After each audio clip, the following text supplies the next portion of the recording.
Hello out there, my name is Milesy, and I don't know what I'm doing with my life. The other night on a live stream, we were talking about all of my patterns, of which you can kind of see right here, there are a lot. Now, I like to do all of my patterns myself. I don't normally do patterns that other people have made, just because a lot of the enjoyment for me is building something from the ground up. And I really enjoy kind of taking an image and seeing what it would take to get it to convert nicely to a pattern. I've also recently, as some of you might have noticed, I've started playing with a new art style to see how well that lends to patterns as well, and I've been really happy with it. So you're going to see a lot of these down here, kind of drawn patterns start to come up in the future. But I have this folder, which is full of patterns that either haven't yet been started on or are perpetually in WIP.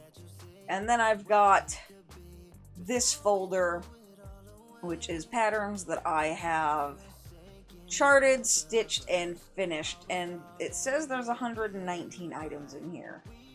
Now, my FO folder has about 150, so I don't know what I'm missing. But let's just go ahead and, I guess, go through everything. Anything that I am working on currently or that I've finished, I'll go ahead and I will actually put the stitching up on screen somewhere just so that you guys can see that along with it. But let's just go through every single one of these over 300 patterns, take a look at them, and this will give you guys an idea of what you'll be seeing in future live streams, the kind of things that the channel will be showing in the future. And a lot of these will probably go up as viewer poll items in the future. I'll probably just wind up pulling from this folder here as I finish off items, and you guys can vote on what you want to see next. And bigger projects will probably wind up being permanent items, and the smaller ones will probably wind up on the voter rotation. So let's go ahead and just take a look. We'll go through everything just because it's here. The Do Not Distribute folder, these are just patterns that I've made for other people. So these are never going to be for sale. But I'll show them anyway because I had fun making them. I don't remember who I made this for. But this is, I believe this was a photo that they took and they really wanted to stitch it. And I shudder to think of the amount of blue that they're going to have to use. I remember I really had to fiddle with this to get it to work, because it just didn't want to. That one took a while to do, but I really like that one. This one is just a quick little Homestuck that I did for someone. Crafty Clown, maybe? I don't remember. They were posting their shots to Instagram, and I remember seeing a lot of them there. This one, again, PC Stitch.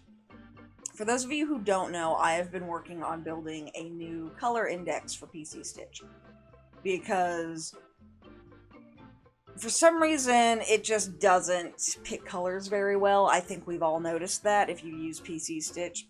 And pretty much every single color on this pattern, they gave me a full resolution image, I converted it to a sprite, and then I imported it to PC Stitch and had to change every single color. PC Stitch just did not like anything. But I really like how this turned out. They posted their stitching that looked really good. And I think I did this pre-conversion. And I think this was the one that decided, or that made me decide to actually change the color index. Just because you can't tell that there are 3 different colors of purple. This, and this. In this little area, there are 3 different colors of purple, and you can't see it. But I really made sure to let them know that, yeah, it looks like trash, but I promise stitched it would look really good, and it did, and they loved it, and I loved how it turned out. So look out for that in the future. I just really want to make sure that it works, though, before I put that out there anywhere. Then I've got this one. Let's look at that one. Which was another one for someone in the Discord, and I can't remember who. But it was another one, again, where I just really had to kind of go in there and make sure that it kept a lot of the contrast, because especially with PC Stitch, and this was before I built my new index again, it just didn't know what to do with a lot of these colors. But that one wound up really nice. And then this one, I don't even have any of the information in there. That's interesting. I wonder where that stuff went. But this is something that I made for my mom. She wanted to stitch my little niece, and that's her. So, and then in here, I've just got one so far, but it's just a rainbow badge background for people who want a rainbow background on their badges. That's really all that is. And as I make more assets that will be able to be reused, they'll just get dumped in there. Go away. We'll go through the stitch stuff, and then I'll show you guys everything that's coming up. And as you can see, there's a lot of it. So the first one is it. You guys actually just saw this one finish on the live streams. It started out looking like this. This is what it was supposed to look like. And I had a lot of fun drawing that hair. I was really sad to lose that hair. I thought this design was really cute. And then just before, or just after I started it, I got a message saying that some shit had gone down and they didn't want this design anymore. And I was like, well, okay. I'd spent so long getting to it anyway that might as well just, you know, go ahead and start over, no extra charge, because I took forever to get there. And this is what it turned into. Nope. This is what it turned into. Not many changes. And then you can see on that other one, I just put the name on there. But I really loved this hair. It was so much fun to do. I did all of her piercings with beads and jump rings, which was something I'd never done before, and I really liked how it had turned out. But this one was super cute. I really liked doing that one. You guys saw me suffer over that one on stream. This is another one. I don't know if I ever streamed this one. I don't think I did. Look at the big one so you can actually see it. But yeah, you guys probably saw this one in one of the odds and ends videos, which was for the same person. They wanted 4 different badges, and it took me a freaking millennia to get through all of them. But hey, there they are. And this one, again, I had to change every single color that was on the chart, because it's really hard for me to see in PC Stitch what the colors are going to be. And this was done after I changed the index file. So I have some theories about how PC Stitch picks color. And basically it just means that it sucks for really small conversions like this. But at least now the colors on the screen are more accurate to what you will get on the floss. That still doesn't mean, though, that it's very good at importing images and having that be accurate to your initial drawing, though, because this was the conversion, and I think I have the original PNG. Yeah. So you can see here, they're kind of similar, but not entirely. I don't know how to go cycle through the pictures. This software is dumb. But it just like really darkened up and muddied everything up a lot, and I didn't like that at all. This was one, I don't think this one ever made it to the channel. There we go. But you've probably heard me talk about this one a few times on stream. For some reason, this charted as Ecru, which I don't really like after the fact. I probably should have used, like, 3866 or something, like a really dusty white, but Ecru worked just fine. And on the finished one, it's kind of hard to tell, but the white up here and the white down here are different shades.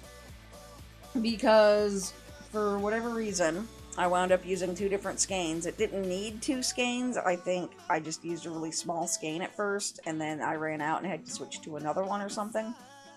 And the color difference just between those 2 skeins were very different, so I had to make sure that I wasn't actually touching any of the new floss to the old floss, which was a great big pain in the butt. And that also happened on this one as well. We'll just jump around a little bit. Here we go. Which, yeah, this one, you can see how stark these color changes are, which is not how I charted it, but you know what, okay. But I remember that this pink and this pink here were 2 different skeins, and they were different colors. And this kind of orange and that different orange were supposed to be the same color, I think. Or maybe it was around here. I don't know. 2 different colors had 2 different skeins. And I had to be very careful not to let them touch. And then this one, you probably saw on live streams.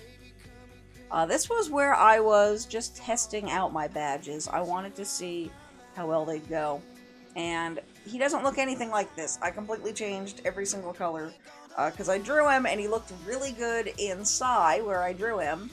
And then I imported him and he looked like trash. And then as I was stitching him, I realized, well, the character himself isn't actually this bright anyway. So I think every single color was substituted on that one. Every last one of them. And then here's the last badge that I have finished. There we go. This was, I think, my favorite one of all of them to do, was this dog. And again, every single color wound up being substituted. Luckily, I had a cone for this base color, so I didn't wind up actually with the same issue, even though there was a lot of color for that to happen with. But I really loved this one. I just really loved the design. I loved how it turned out. I loved the colors, and it was super fun to do. And you can see right here, that's how it was charted. Super duper dark. And then somehow it wound up lighter, and I had to make it lighter even still. I don't know what was going on there. PC Stitch is just garbo. It really is. Now this one, I don't know if you guys have seen this. This was for a stitch along a while ago, where the whole point was that I just released a very simple little bit of line art, and people could fill it in and color it however they wanted. And I don't remember seeing many people who actually participated in this one, but I had a lot of fun with it. For some reason, I decided to use variegated thread, which was death, but you know, he turned out really cute. I really liked him. He was fun. This one here, my Volt Goat. There we go. That one probably. So this was actually, I had drawn the goat in Psy, and I hadn't intended him to ever be anything else, and that was years and years ago. And then I got bored one day, and I decided, you know what? That would make a really cute pattern, and I haven't done any Don't Starve at all. So I took that drawing that I did, and I kind of shrunk it down and did my best to convert it to a sprite. I think if I had done this again, I would have done it differently. But I'm still really pleased with how he turned out. He was a lot of fun to stitch, and I had this perfect green fabric that looked like some of the grass in the game, so it turned out really well. And any one of these fan art patterns, so like the Don't Starve one and a few of these other ones coming up, these are all available, question mark, hopefully. They're all up on Patreon. You don't have to be a patron. You can just go snag them there, and eventually I plan on putting everything up on Commiscio as well for free. These ones here, the commissions, those aren't going to show up anywhere. Just like the do not distribute ones. I just like to put those in here to separate out the ones that I've stitched and the ones that I still need to do. But any fan art, you can check out the Patreon link down in the description and find all of the fan art there. All of my completed patterns that aren't commissions go on Patreon as well, but you do have to be a patron to access those. Otherwise, I rotate patterns in and out on my Commiscio, and you can find them there as well. And all those links, if you want patterns, are down there. So now we have Foxy, and I planned on doing the whole crew, but I've only done 2 of them so far. But this was my Foxy. For some reason, this one took about a year to do, but he turned out really nicely. I remember getting the new set of 35 and seeing one of the colors and thinking, I think it was like around 17 or something, and thinking, that is the color of Foxy. Now I absolutely need to do a Foxy. And now that I've done 2, I kind of feel the need to do at least Chica and Bonnie as well, but it'll probably be a while before I get to that. But he was a lot of fun by the time I finally finished him, and I'm glad that I did. He just took forever for some reason, and I don't know why. Then I've got Freddy, who is in the same vein. There he is. He's just, you know, Freddy. And these are both very old, so I remember the shading turned out super wonky on this one, because for whatever reason, I didn't think to just substitute out the color. And I think I just released it as is. But some of these really old ones, definitely, if the colors don't work, you're definitely encouraged to swap them out. Just because, you know, I wasn't paying attention when I stitched it doesn't mean you have to make the same weird mistakes. This one. This is the one that almost didn't become a speed stitch. And I don't even remember how I fixed the video. But yeah, this guy was just a lot of fun. I really got into a sprite phase for a while. And did a lot of these guys. And doing these Mario ones was how I realized that basically if you make any white area not quite white, PC Stitch will actually chart it. Because PC Stitch won't chart pure white for some reason. Which is stupid. I don't understand. Then we've got a Blurp. I think this one wound up in a speed stitch full of other fish. He just kind of turned out fun. Some of these were so small that I had to do 4 stitches per pixel, because they were tiny. And even then, he was still tiny. This is another one, I think, where I had to do that. Yeah, just super duper tiny. But he was, you know, cute. I liked him. These 2 might wind up in mystery patterns for things that I've done in the past. I really want to do them in the future again, where someone tries to read out a pattern to me and I try to stitch it and it's a disaster. We've got the Dino Rhino, which was one that was big enough where each pixel was able to be a single stitch. And this one gave me so much grief because it's right in that zone that PC Stitch just doesn't know what to do with. So the colors wound up super weird, and I had to substitute colors, and it still wound up super weird. This was a Dry Bones. This was one of the very first videos I had ever put on my pattern, on my channel.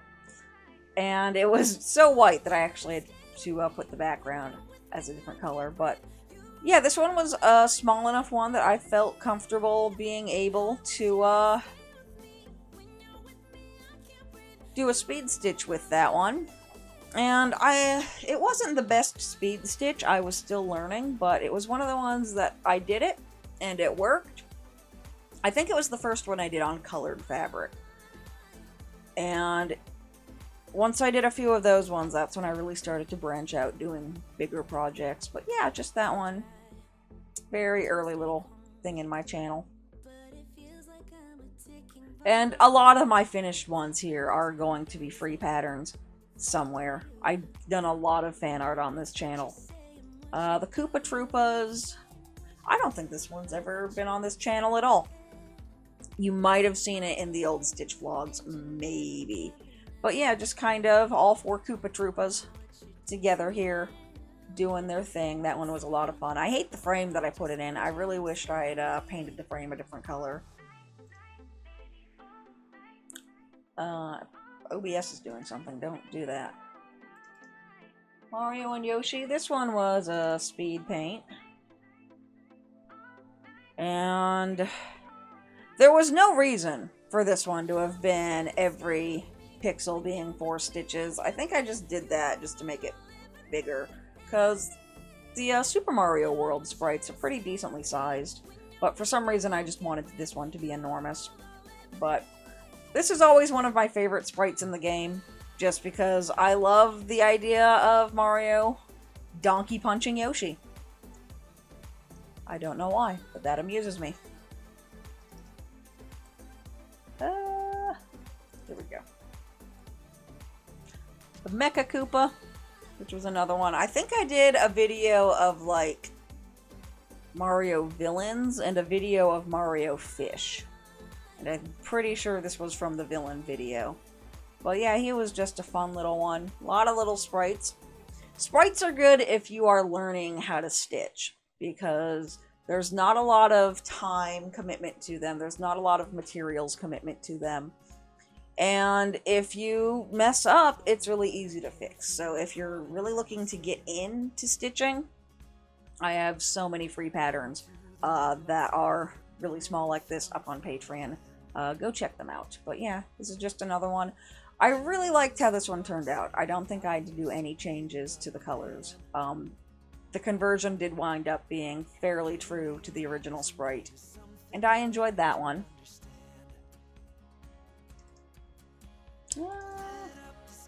Yeah, this was another one. This was Rex.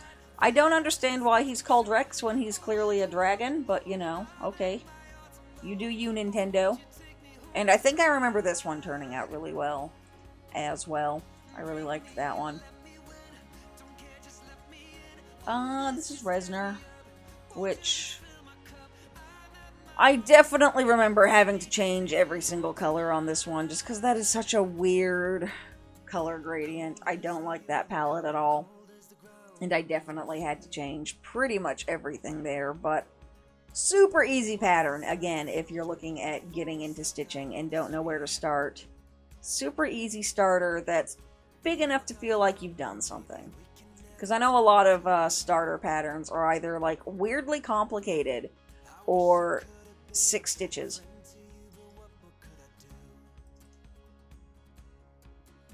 And just a little Mario. For some reason, my Mario himself always turns out really orange, and I don't know if that's because the sprite rips that I have are really orange, or if PC Stitch is turning him orange. I don't know, and it drives me nuts. But there's a very orange Mario. And now we're getting into Bill. Or Marvel. There we go. This one was fun. You definitely saw this as a speed paint. I think this was one of the very first big ones that I did. And this was a bucket list item. Ever since I started stitching, this was on my bucket list. I don't even know why. I just really like Beta Ray Bill. And I loved his big screaming horse face. And I really loved this particular run of Journey into Mystery. So, finally actually doing this one. And doing it as a speed stitch, no less. This was so much fun. I loved it so much. And I loved how it turned out. This is definitely one of my favorite patterns I have ever done. This one... There we go. This is one that I started when I was learning how to stitch. And then I put it down for years, and I picked it up and I finished it as a speed stitch. Which kind of seemed odd to me, going into something half started and then doing it as a speed paint, but I don't really think it mattered. Also, little secret, there was about 8 stitches at the bottom that I never actually did. I just decided, you know what, screw it, I'm done. That looks like a lot of work. I've been working on this for 5 years. Get rid of it. And one problem with putting something down for that long, a lot of people have said that they can't see it, but it drives me nuts every time I look at it. Right around here, there is a very distinct line where one of my shades of gray shifts from a warm gray to a cool gray. And there's a very clear line. A lot of people have said they can't see it, but it drives me nuts. And you might be able to see it now that I've pointed it out, but don't put your projects down for 5 years and then come back to them after you've completely upgraded your floss stash, basically. This we have my favorite piece I have ever done to this day is Doctor Strange. And isn't he cool? This was one that was done on live streams forever. I tried to turn this one into a speed stitch. I tried so hard. And, yeah, I mean, when you take 200 hours to do something, that's a lot of video to go through. So he never became a speed stitch. He was just a live stream forever and ever and ever. And I think those videos are lost now because I was doing some shit with my channel. And I just could never figure out what I wanted to put on there, and a lot of live streams got deleted because of it, but there we go. There's Doctor Strange. Super fun to do. I remember this one. This is actually one of the very first patterns I ever made. So he was a bucket list for a long time as well, and I made the pattern specifically because there was a lot of color, and I wanted to see how PC Stitch handled that, and how you could get a lot of color like that without having like these really solid bands. This was, I think, one of the first ones where I really started to play with dithering, which you could see in the Mjolnir one. There wasn't any dithering in the clouds. Let me go back and show you what I mean there. That one. So you can kind of see how everything, there's like a little bit here and there, but a lot of the color is just kind of very harsh, solid lines. So with Doctor Strange, what I was really trying to do was avoid that. And this was the one where I really learned what dither was. And it wound up really, really good. Well, turned out well. There we go. I liked it. And then when I stitched it, because this was a pattern I made in like 2013, and then I sat on that pattern for years, I remember this bit right here, this really red bit on his forehead, for some reason stitched like a really pale purple, because PC Stitch's index is garbage. But it wound up actually looking just fine. Like, it was really irritating me at first, but I think if I hadn't realized that it was supposed to be a different color, like if I hadn't known if this was a pattern that I'd got from someone else, I would have never noticed that that was the wrong color entirely. I don't understand PC Stitch. I don't think I ever will, but this one was super fun. Took a long time, but one of my favorite pieces to this day. And this is the infamous Hawkeye. And the problem with Hawkeye is that this was one of the very first full coverage pieces that I ever did. And as you can see, there is zero dither. It worked well because of the style, though, but like you can see that the background is all one color. And this sheet is, for the most part, all one color. And that's bad. And my nose is super itchy and it won't stop. But the reason why that's bad is because every single skein that I had for the background color was a different shade of gray.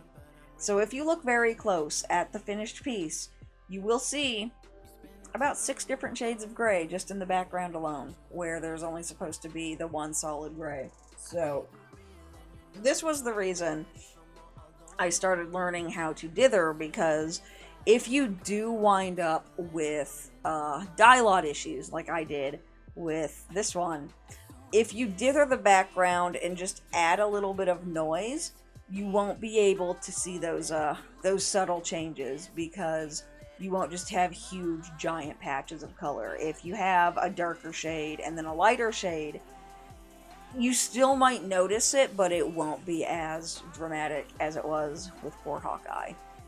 But that was a lot of fun. I did that one in a month. That one was enormous. I still don't know how I did that one in a month, but I did. And this was another one that I did on the channel.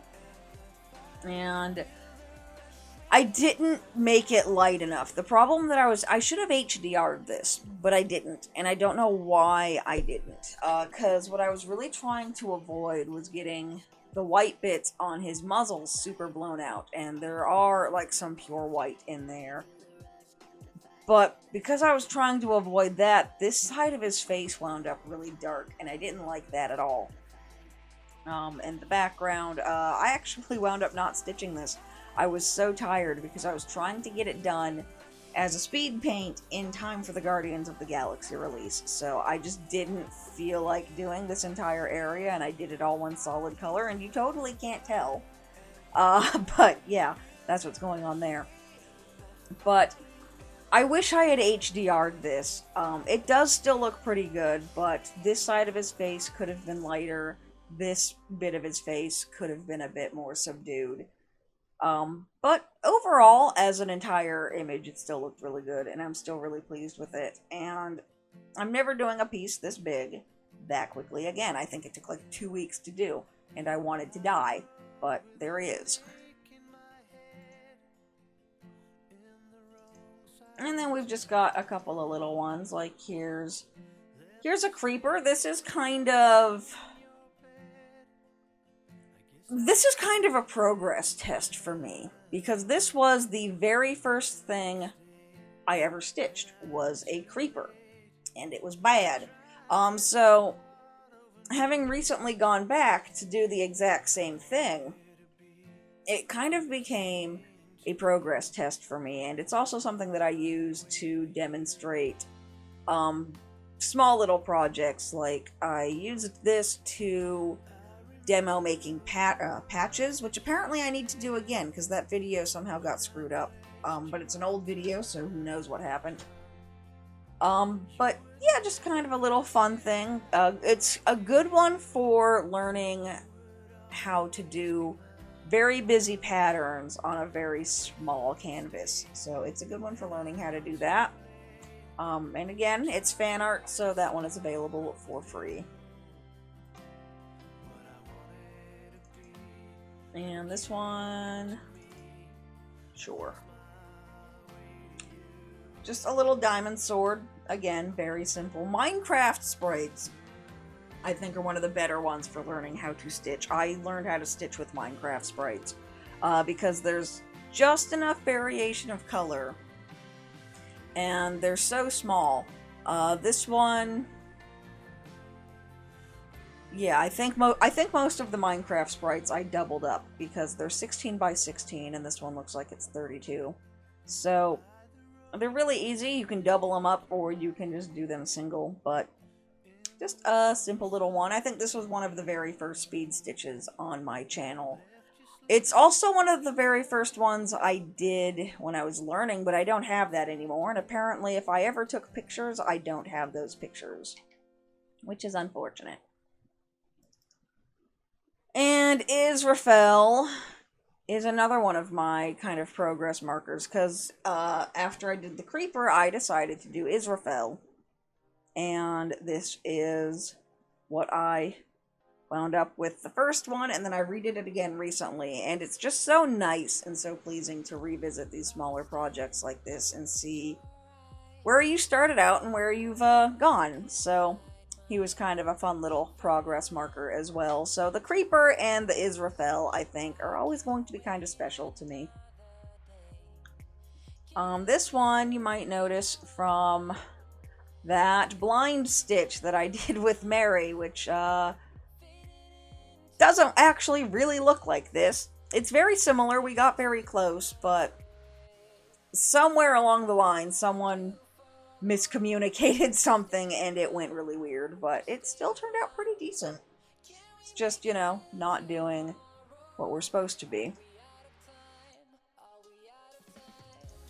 This is a painted frog. That one. And this one was a lot of fun. I think I gave the finish to my dad. This was the first painted animal I did. And I was kind of going for like a watercolor look, and I did really like how it turned out, but doing this style was so hard to like get the colors and not muddy them up, because I used Paint Tool Sai to do this. And the paintbrush tools in Paint Tool Sai can be kind of funny sometimes. So the other painted animals that I have charted are actually a completely different style, which are harder to stitch actually, but I think they look better in the end. The glasses are all screwy. Yeah. This was one. Let's look at that one. So yeah, this was a patch commission that I did for someone. And they sent me some artwork, and I pixeled over the artwork and did my favorite thing ever, which is backstitching lettering. I don't usually like backstitching, but I think it looks really good with some lettering, because you can't get that kind of detail. But like, I did the lettering, and then I think I backstitched some of the background as well, just to really make it stand out. But this was a lot of fun to do. I think you guys even saw this as a speed paint at one point. And because this was a commission, that one is not available as a pattern. And that's the same with this one. This was super small. There we go. This was a dog that you guys might have seen me do in streams. It took forever for one reason or another. But yeah, just a super fun little portrait of someone's dog. I remember dyeing in all of the white and then dyeing in all of the blue. And by the time I got to the tongue, I was so happy, because it was another color that I could go dye in that wasn't white or blue.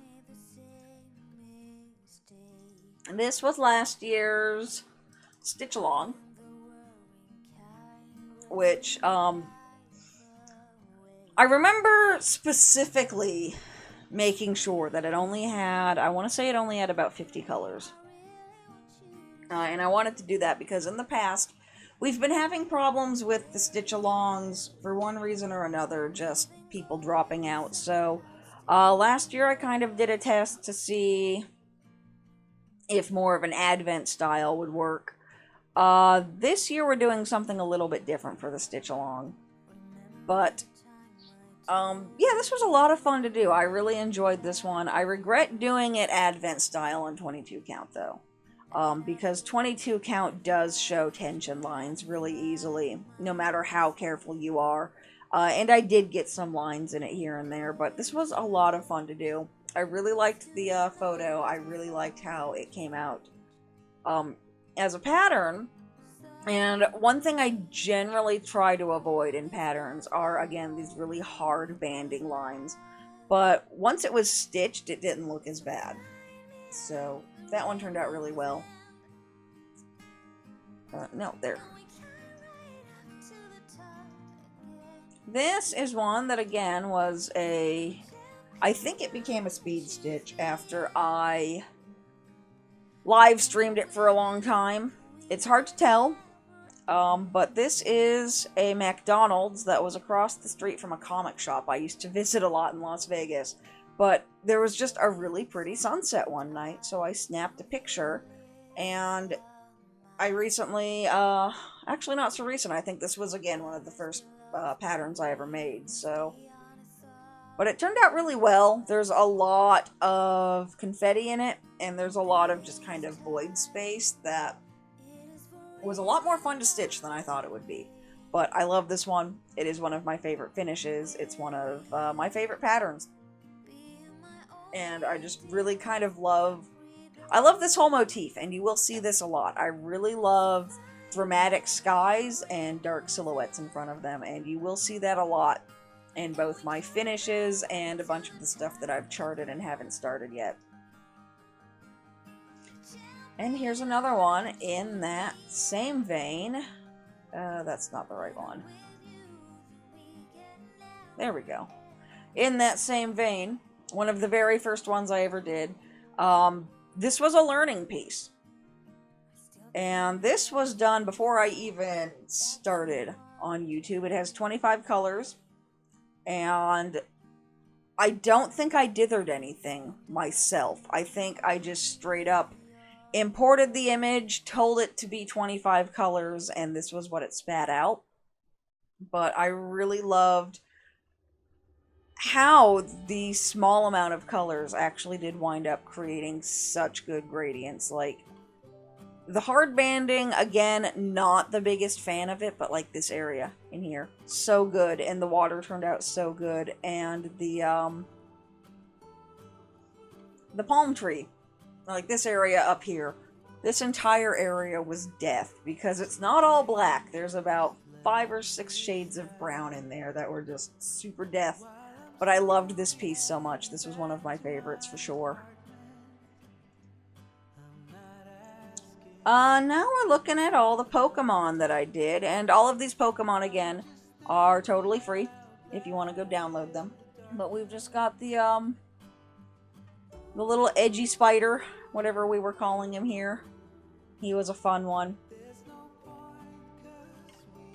We've got Crobat. There we go. Which I seem to recall not really liking the colors. I think I wished I had spent more time on the colors on this one.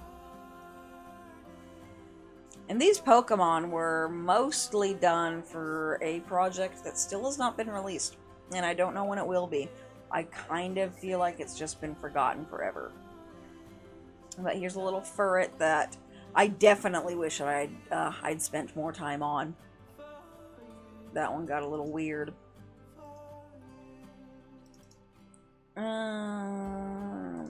There.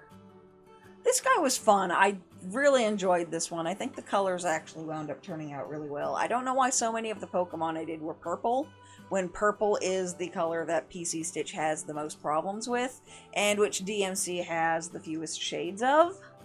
But for some reason I did a lot of purple Pokemon. But this guy was super fun.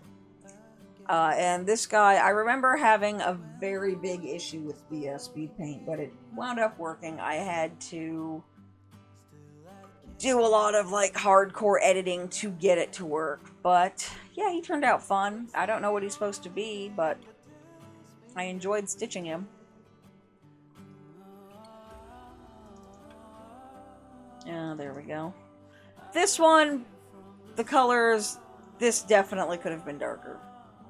I wish I had made the shadow darker than I did. It just kind of all blended together and looked really weird, but he was a lot of fun to do. Despite the shadow being funkalicious, but I think with the exception of the Zigzagoon and the Squirtle, I think everything else was done for that other big project. I did like 10 of them for that project and wanted to die. Mantine, here we go, more purple. He was fun. I think the color turned out really well on this one. I love his face. I don't know why. I just really love that big stupid face. This one was weirdly fun to do. I don't know why. I really liked this one. And I think what wound up happening, because I was so late to the game, that most of the Pokemon that I picked, most of the Pokemon that I picked were like super unfaves, so I wound up with a whole bunch of really weird ones. So if you like super weird Pokemon, I've got you covered. Quillfish, I think again, PC Stitch just didn't handle the blues very well. But I love his kissy lips. That was what I took away from this one the most. I love this guy's kissy lips. And then we've got a... Oh, this one was an early one. This one was one I did for myself. The colors on this one turned out really well. I remember putting this one on yellow fabric, which really made everything pop. So I don't know what I did differently between this one that was very blue and some of the other ones that were very blue that looked weird. Maybe it was just... I think this one was done on PC Stitch 10, and then 10 broke, and I was forced to download 11, because for some reason I've never been able to get 10 to work again, and I don't know why. But, I really loved the colors on this one. I had a couple issues with stitching it. I remember I screwed up in a few places, but I just kind of... This was around the point where I just started stitching over screw-ups. Squirtle. This one. This was one that I think my husband specifically requested this one. But he was a lot of fun. There's a portion in the speed paint. I think it's like right before I do a little bit of it over here on the edge, where he just looks like a deformed baby, and it really weirded me out to work on for some reason. But this one was a lot of fun. Again, I think the Mario ones are a little bit better because Pokemon tend to be more involved. But if you're learning to learn, or if you're looking to learn, all these little small sprites out there for you to do that with. Yanma. Which one is Yanma? This one. So this one kind of confused me. I don't know what those 3 art pixels are supposed to be. I think it might be another foot. But it just looks so weird. It looks like a mistake, so I just didn't stitch those ones at all. And I think I had some issues with the greens. I don't know. You guys will see when I put the image up there. But this one was super fun. This one actually went super quick, if I remember. Just because there wasn't a whole lot of, like, bullshit in the pixels. Everything is pretty much straightforward, so he was a lot of fun. And I think the last Pokemon is the Zigzagoon, which is just super cute, and I love him. I think this was one I did for myself because I had kind of started playing Pokemon Go, which, as someone who doesn't even really understand what the fuck Pokemon is, it was just a fun way to get out of the house. I thought it would be kind of fun to stitch everything that I caught. And then that went out the window super quick because that seemed like a lot of work.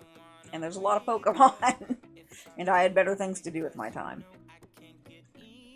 So, we're getting into postage stamps now. This was a stitch along when I was doing them seasonally. Just some bumblebees and some flowers. Can I zoom out a bit? Nope. You can zoom in, but not out. That's rude. But these little postage stamp ones, they really work better, I've found. The higher the count you put them on, the better they look, because they're so small. But I've started doing these ones just because I really like the idea of an easily consumable full coverage piece. And the only reason I call them postage stamps is just because they are so small. But yeah, if you're looking to get into full coverage, I've got a bunch of these up, and they rotate in and out on Commiscio. And if you're a patron, they should all be available to you there. This one here. This was a condor that I photographed at the Oregon Zoo. And then for some reason I decided to frame this one in a hoop. Also, for some reason I decided to do this one on 14 count. So each strand was 6 stitches, so that was dumb. I used so much floss on this itty bitty little postage stamp. But again, I just really like dramatic skies and dark silhouettes. And what really got me about this one is that the image itself was black and white, and you can see some pinks, and there's some greens, and some yellows, and a lot of blue in here. And this is what I love about black and white cross stitch, is that it's never actually black and white. You do get a lot of colors in there. But when you see the design as a whole, it still looks black and white, and I love that. And this really is one of my favorite postage stamps I've done, I think. Just because it kind of does a lot of things at once that I really like. So, there we go. That's a really nice little simple one. I've since started making these a little bit bigger. So a lot of these early ones are just super tiny. Oops. There we go. Here's the infamous glitter fish. Which, this is some sort of bass, I think, that I photographed in Seaside. And for some reason, when I was stitching this one, I decided it would be really fun if I substituted colors for metallic floss. And then for some reason I used too many strands, so I made it difficult on myself twice, all while dying of strep throat. So I was super icky and super out of it, and then I'd made this way more difficult than it needed to be. But yeah, that was that. Super fun though. I did really enjoy that. I think my brother wound up with the original for this one. This was another stitch along. This was one of the seasonal ones that we were doing a few years ago. Which, again, if you zoom out, it looks a lot better. I think I did this one on 28 count and really liked it. Up close, it looks like nothing. But this was just a really fun haunted house. And I remember this year that I did stitch-alongs every season. Every single one of them, people were guessing ducks. And now y'all won't stop guessing ducks every time I do a stitch-along. You guys are insane. But yeah, I don't know how people got a duck out of this, but they did. I don't think anyone guessed a haunted house until the very end. But this one was a lot of fun. And I really liked it. I kind of want to revisit it, though, on a slightly higher fabric. Just because the 28 count was a ball ache to work on. This one is another one that I used metallic floss for. And it's another one of the really small ones. But, again, I just kind of wanted to play around with a lot of colors. And then I decided to make it difficult on myself and make it very glittery. I did all of the black, which wound up looking really good. And like a lot of the green and red were sparkly, I think. Maybe. I think more of the green than anything. And I can't remember who has this. I think Mary might have taken this one. This was the first of the 4 seasonal stitch-alongs. I remember someone specifically guessing ice cream for this one. And I really wish my nose would stop itching. But this one was a lot of fun. This was just kind of a test of the whole postage stamp idea to begin with, I think. And I really liked how it turned out, so I just kind of started running with it. And these actually became some of my favorite projects to do. Just these little tiny postage stamps. Stop. And I am missing a few in here, apparently. So, there we go. That explains why this number is smaller than it should be, because I know I've done at least 2 more. We'll probably find them in the other one. This one, I can see where people got the duck even now. Like, there does appear to be a little bit of a duck. And this one, again, looks like nothing zoomed in. It's only when you zoom it out. But this is a wintry landscape with an aurora. That's really meant to be viewed much, much smaller, and I don't think I have a smaller version of that. Nope, I don't. You can, I'm in the way. You can kind of see it a lot better right here. There we go. And this is a Batman sampler. This was kind of a meme for a while. It's a Filipino meme, and it means leave it to Batman. Or it's in Batman's hands. Something like that. And it was just kind of memed around for a long time, and it made me laugh so much. It says, Bahala na si Batman. And I wonder if I have a better version of it. Yeah, here we go. You can kind of see the text a little bit better there. And I think my brother has this one as well. Just kind of a shitpost sampler, really.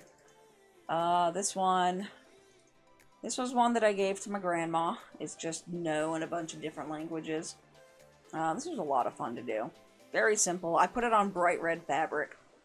And I think I actually wound up doing the letters in black and white.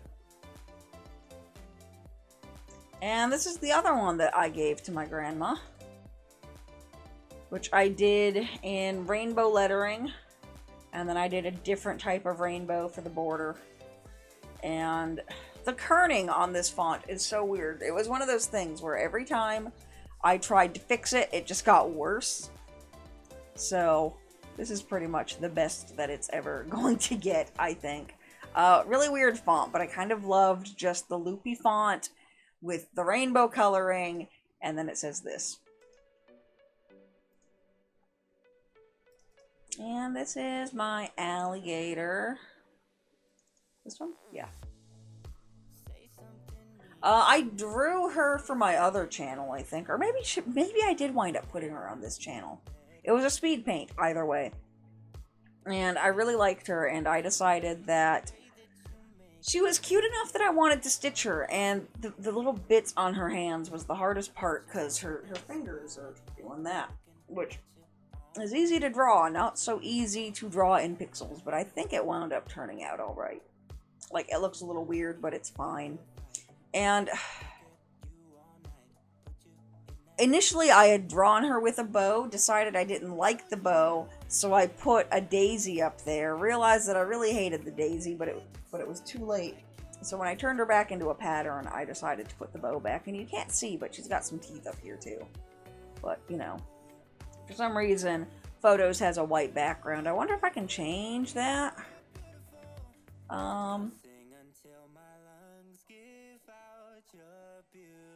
Can I... There we go. Next time I start the app. Okay. So let's see if you can see that better now. Nope. Pfft, of course not. Oh, it's because it's got a white background. Duh. That would be why. This is one of my cats. I did a bunch of kitty cat. Ooh. Let's find a bigger one. Ooh, nope. Do I not have a what? What? Well, we'll have to deal with this one. But yeah, these are just some kitty cats that I did. The first one's just a bangle, which I loved those ears. I did all of these with variegated floss. So, like, a lot of these color changes wound up a lot more subtle. But they were a lot of fun. I think I did 4 of these, I want to say. I also did a bunch of bluebirds. Or not bluebirds, just a bunch of birds. This is a weird version of that, but okay. Because the way that I do these particular sprites, the ones that are with variegated floss, is I do the fill in half stitches, and then I do the outline in full. And there we go. But yeah, they kind of look a little bit more like that. I don't know why those are the only 2 versions of that one I have. I also did a whole bunch of butterflies, and I did them the same way. The fill was half stitches and the outline was full. And I want to say a couple of these became speed stitches. I don't know if this one did. I know it was one of the orange and yellow ones. I did 2 that were orange and yellow, and at least one of them became a speed stitch. There we go. But yeah, these are just really fun. I love these really simple sprites for variegated floss, and I'm getting so much from Fiberlicious that I think I want to start doing more of them with that floss. I think that'll be the best way to use it. Yeah, this one might have been the speed stitch, but I'm not sure, honestly, because I know I did 2 that were orange and yellow. One of them became a speed stitch. But I think this one, though, of all of them, this one did wind up being my favorite. There we go. A lot of these pink ones, I don't know. I'm not sold on the pink ones, but the nice thing about these kind of patterns is that if you get it, you get the pattern, you can make the colors whatever you want. They don't need to be stitched exactly. And then there's this one, which the stitched design may or may not have a big green splotch on it, because I think somehow some ink got spilled on it, so I don't know what you guys are seeing until I put that on the video. And then I also did a bunch of tropical fish, and this is one of them. And again, half stitches and variegated floss, and then the outline was in full stitch. But I was just kind of trying to find really fun ways to use variegated floss with a lot of these. That's what most of these sprites are. Just kind of seeing what I have and making projects around that. I love the clownfish. I think he turned out super good. This was the first one of these I did, and I wasn't sure how I wanted to do the outlines, so I didn't actually outline his fin over here very well. Like, I didn't know how things would look, and I kind of regret that. I kind of wish I had outlined his fin. And yeah, again here, I didn't outline this guy's fins either, but he was a fun one. And I think a couple of these wound up being speed stitches. A little robin. It's kind of a fun little one. Never did an American robin, just the European one. This one was definitely a speed stitch. And I did him on purple fabric. I wish I'd done him bigger. I don't remember why I did him so small. But, I don't know why I did him so small, because he lost so much detail. And I did, again, a super bad job at the greens. But like a lot of these patterns, I just make them for myself, and then they get released afterward just because I might as well. So like a lot of them I didn't put a whole lot of care into. But I kind of wished I had done him differently. I wish I had done the whole thing as a sprite and none of this wishy-washy outline or color delineation here. I wish I'd done him differently. I may yet still redo him and do him better. I don't know. This is another one of the kitty cats. Ginger cat, and for some reason his whiskers haven't been backstitched on there, but they all had backstitched whiskers, whether or not I remembered to do them. And the finished one, I'm so annoyed. I measured my plastic wrong, and he's missing part of his foot. You can't tell, but like, I'm annoyed that I measured the plastic wrong. And here's one. I love this finch. I loved these colors.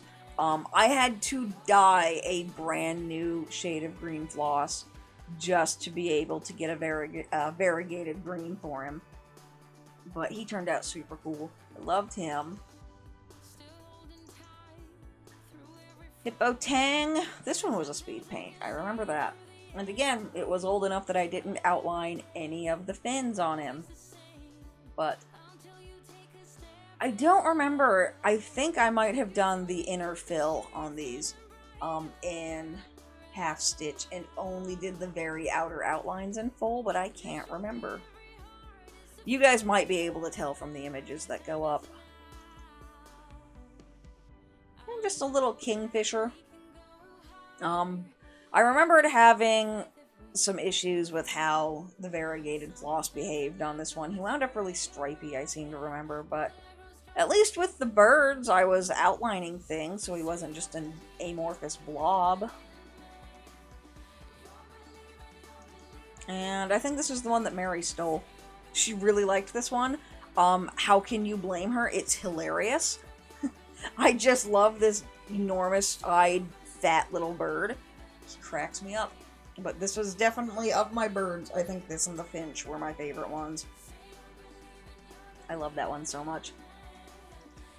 Here's just a little Oregon that I did, which for some reason that's the image that I have saved. Yeah, but you can see here pretty easily how I've got the half stitches for the fill, and then full stitches for outlines. And it just makes it a little bit easier doing it this way to get really good variegation and a variance of color. Purple Pegasus. Same kind of deal. Just variegated on the insides and outlined. I've got a few like this. For some reason though, this is the only one I've ever stitched. They were a lot of fun. Just really simple little things to do. This one was a speed paint as well, and my niece has this one now, but it was just a lot of fun. I really wanted to do a big, ridiculous unicorn. I'm kind of glad that I didn't now because I gave it to my 4-year-old niece. I kind of wanted to put lettering somewhere on there that said "Kiss My Butt," but there wasn't any room for it, but I don't know, it just seems like exactly the sort of thing that should say "Kiss My Butt." Oh well. Another kitty cat. Again, for some reason, the back stitching didn't export on some of these, and I don't know why. But I remember really liking the subtle gradient between all of his different shades of brown. But I really liked this one. He's just so... He looks like a bag of rice. Just how flobbery and fluid he was. I loved how he turned out. I really love this one so much. Sparrow, which I think was based off of an image that I took at Siegfried and Roy's Dolphins when I was hanging out there one day. Just a really fun little house sparrow. I think that one wound up being a speed stitch. I can't remember. And I think this is the last kitty cat. Just a really funky marbled tabby. And I remember wishing I had used a darker gray. I don't think I had a darker gray at this point. Cause like, he just looked like solid gray kitty cat. A lot of that marbling just didn't come across, and neither did his whiskers apparently. I don't understand. Someone requested Texas.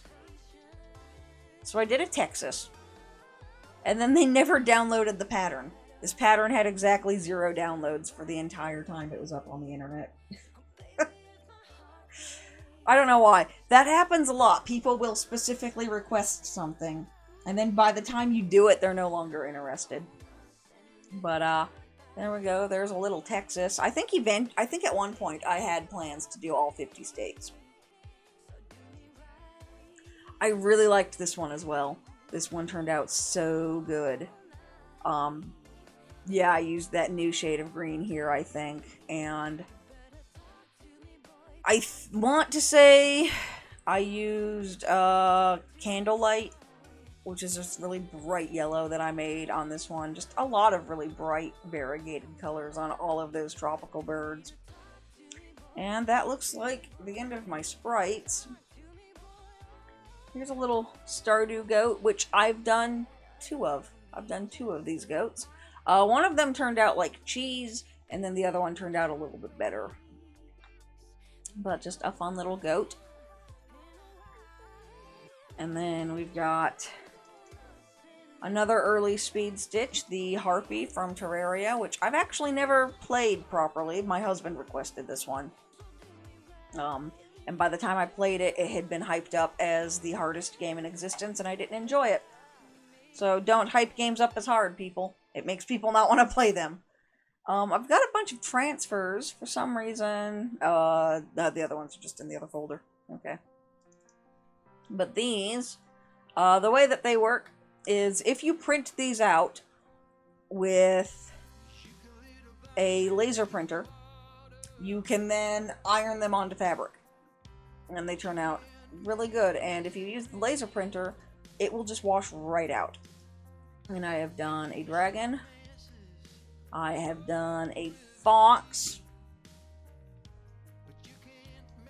I have done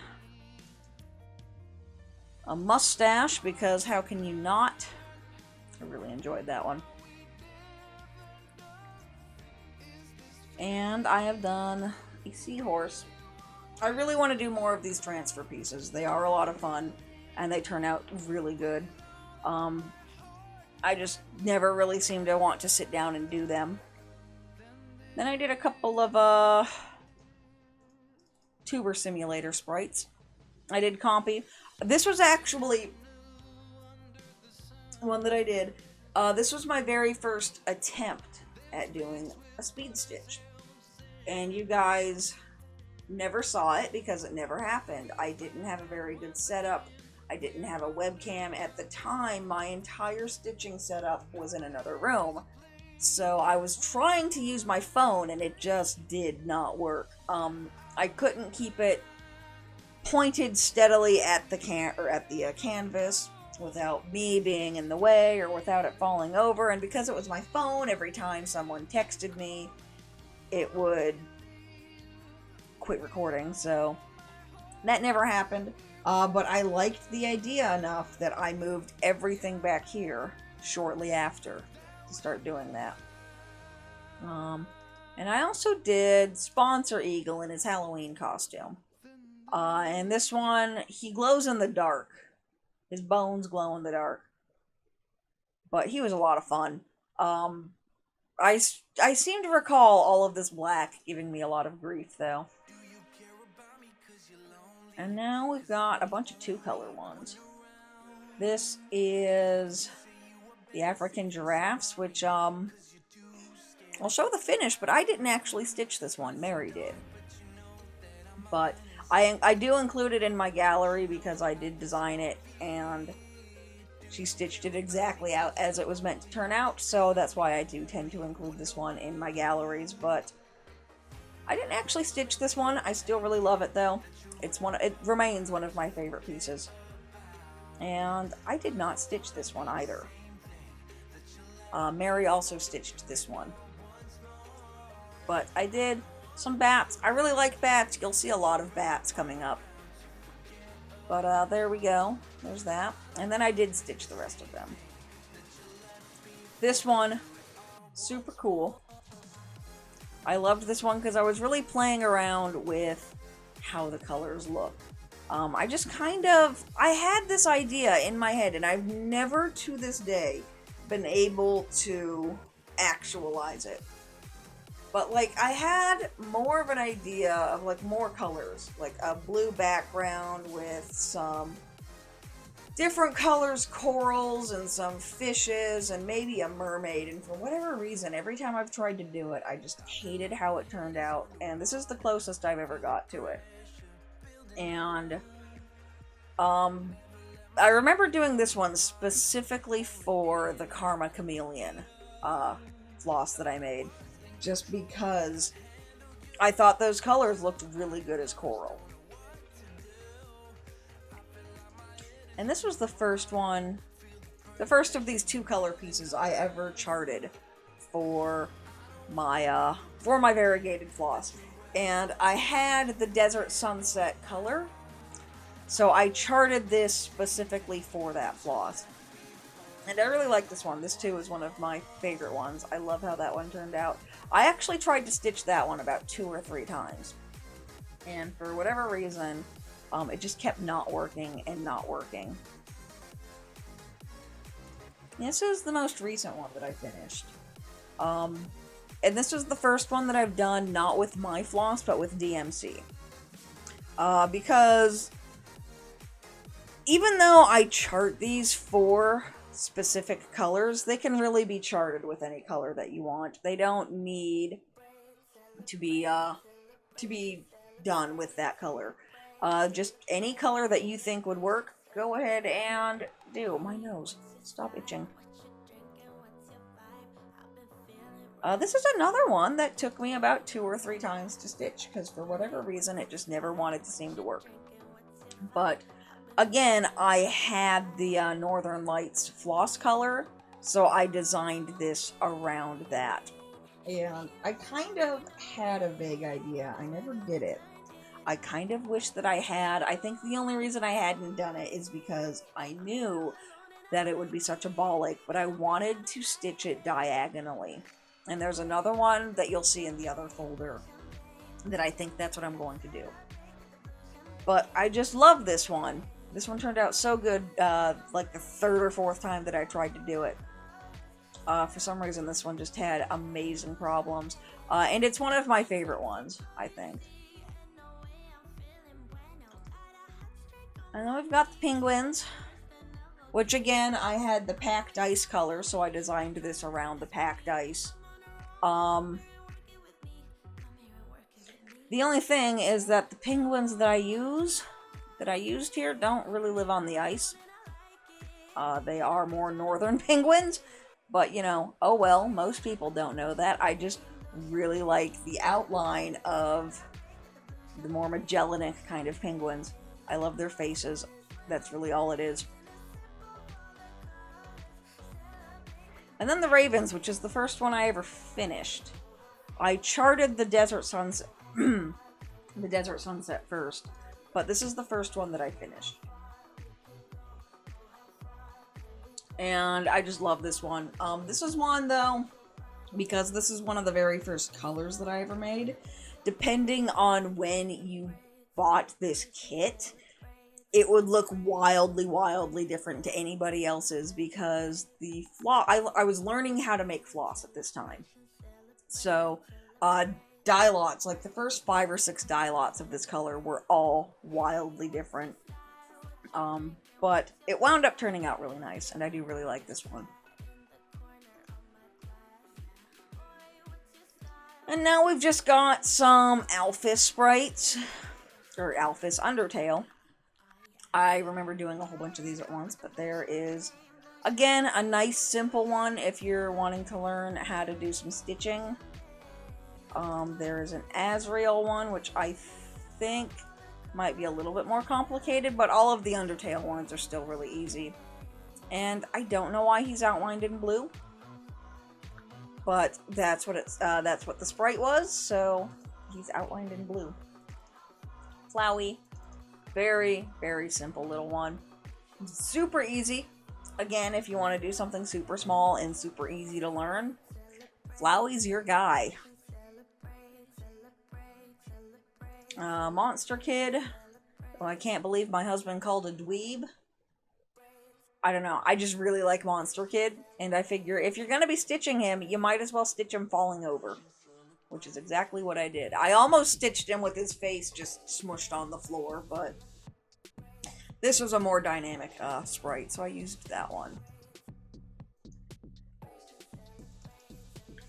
And then we've got Muffet. I think Crystal wound up with this one. Which, it kills me that her sprite isn't symmetrical, but at the same time, on a design element, I love that she's not, because it would have been so easy to make her symmetrical and just say, boom, there she is. So it's kind of weird. Like, as I was stitching her, I was so annoyed that she wasn't symmetrical, because it meant I had to keep counting, but as a design element, I love that she's not. She might be a little bit harder, though, if you're looking to start out. This was another one that was a request. They wanted to see me put Sans on the channel. So, I went ahead and did Sans tooting his trombone. This one was a lot of fun. I really enjoyed that one. And then we've got Temmie. I frickin' hate Temmie, but you know, I figured I'd stitch him. I hate him, but I figured I'd stitch him. And then Undine, I think, is the last one from the Undertales. And she was one of the first speed stitches. She was on white fabric, one of the very first ones that I didn't even put on colored fabric because it just didn't occur to me to do that.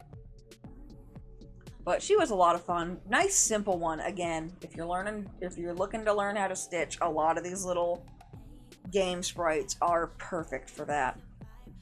And then, so I did a couple of speed paint videos with these guys, with these last 8. And I think every single one of these confused people.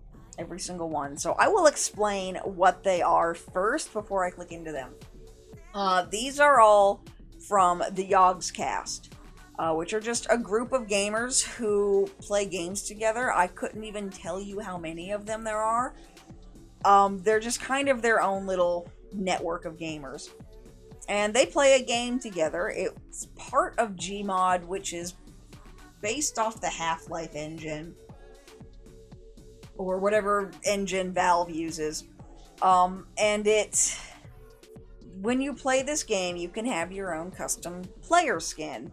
And it's the kind of thing where they've all just fallen into the skin that they like, and very rarely will they wear something else. So first we've got Barry, aka Harry.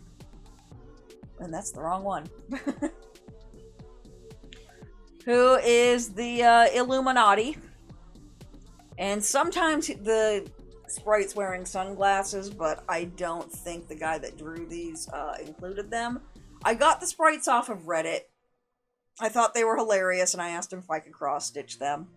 And that is absolutely a blunt he's smoking. Sometimes he's wearing sunglasses, but I just assume at this resolution that was too hard to render. And then we have Ben, who is Left Shark, and he's holding a crowbar. I decided to do the crowbar in metallic just because I thought it looked good. And if you watched my needle felting video, this is that same shark. Then we have Duncan, who plays as Mercy, and he's holding this. I don't know why I screwed up on this one like 3 or 4 times when I was stitching it, but he is holding a gun that's a guitar, and when you play the guitar it kills people. That's what that is. Then we have Ratters, who her skin is just shell, and this was a ball bazooka that they had. It just shot out bouncing balls, and if the bouncing balls bounced into you, it was an insta-kill. Now this was the one that confused the most people. This is Shin. Yes, he's dressed up as Elsa. Yes, he's holding a baseball bat. I had so many people asking me, why does it look like Elsa's holding a stick? Because she's holding a stick. That's literally what it is. And this one was super, super confusing for a lot of people. Then we have Tom, who is the Senate. Emperor Palpatine. I loved this one. This was one of the biggest sprites of the entire group that he did, just because of all of this wispy smoke. And I had to include the wispy smoke. I loved it so much. And then we've got Wilsonator, who someone bought this without even knowing what it is. They just really loved the idea of a dinosaur with a gun. That's the free kill gun. And basically, it's a rail gun. And if you have the rail gun, it doesn't matter if you're a good guy or a bad guy. You're allowed to kill anybody on the map you want. The caveat being that anybody is allowed to kill you because you're holding the gun. So it's it's a gamble. It's a real gamble, but it's kind of a fun one. And then we have Zoe, who plays as this little night in the woods cat. I think she's called May, I think. But, yeah, just a fun little kitty cat. And I know there are more that I don't have patterns for, but those are just the patterns of projects that I have done and completed. Most of them are available at one point or another. I think they should all be up on Patreon. All the free ones are definitely up on Patreon. And a few of them are up on Commiscio, and they just kind of rotate in and out. If there's anything that you've seen here that you would like me to cover, or that you would like me to post, that isn't listed up there anywhere, let me know, and I will make sure that it gets posted. But the reason I don't have everything up on Commiscio is just because there's no organization up there yet. It's a brand new site. It's still in beta.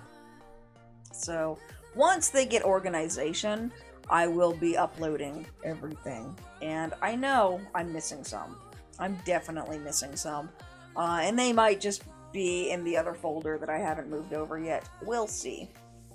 Okay, so I had to take a little break there because that was a lot of talking, and we're only about halfway done.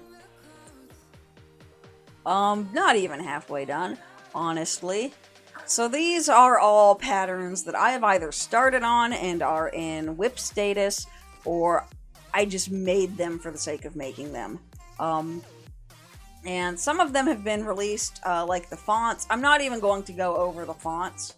I've done so many of them.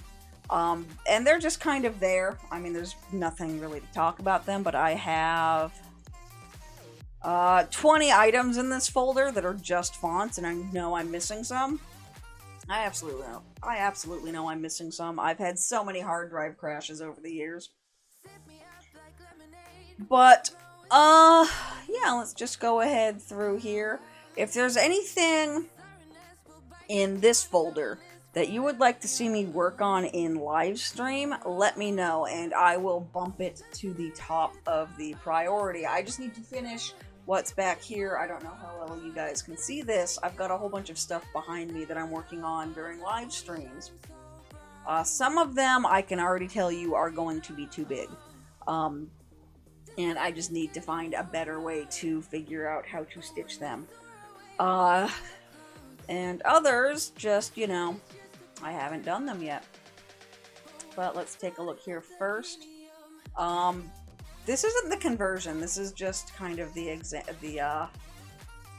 image that I made to convert, which is a thing with a lot of these patterns. If I haven't even started on them yet, I haven't exported the conversion to show you what they look like. I suppose, I don't know which one of these. 5/8. I suppose I can see it. You can't really see this here. There's a slight difference. One of them is a lot brighter, so I don't know which one I had intended to use. But let's just take a look at the more recent one, see what it looks like.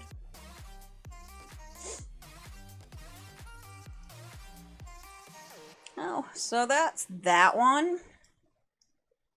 Let's minimize you, put you over here. Kind of. I suppose I don't really need to do that. So let's take a look. See what the difference is between them. I don't know why I have two. I've done this on a few of them. Doctor Strange was another one where I had two different versions. So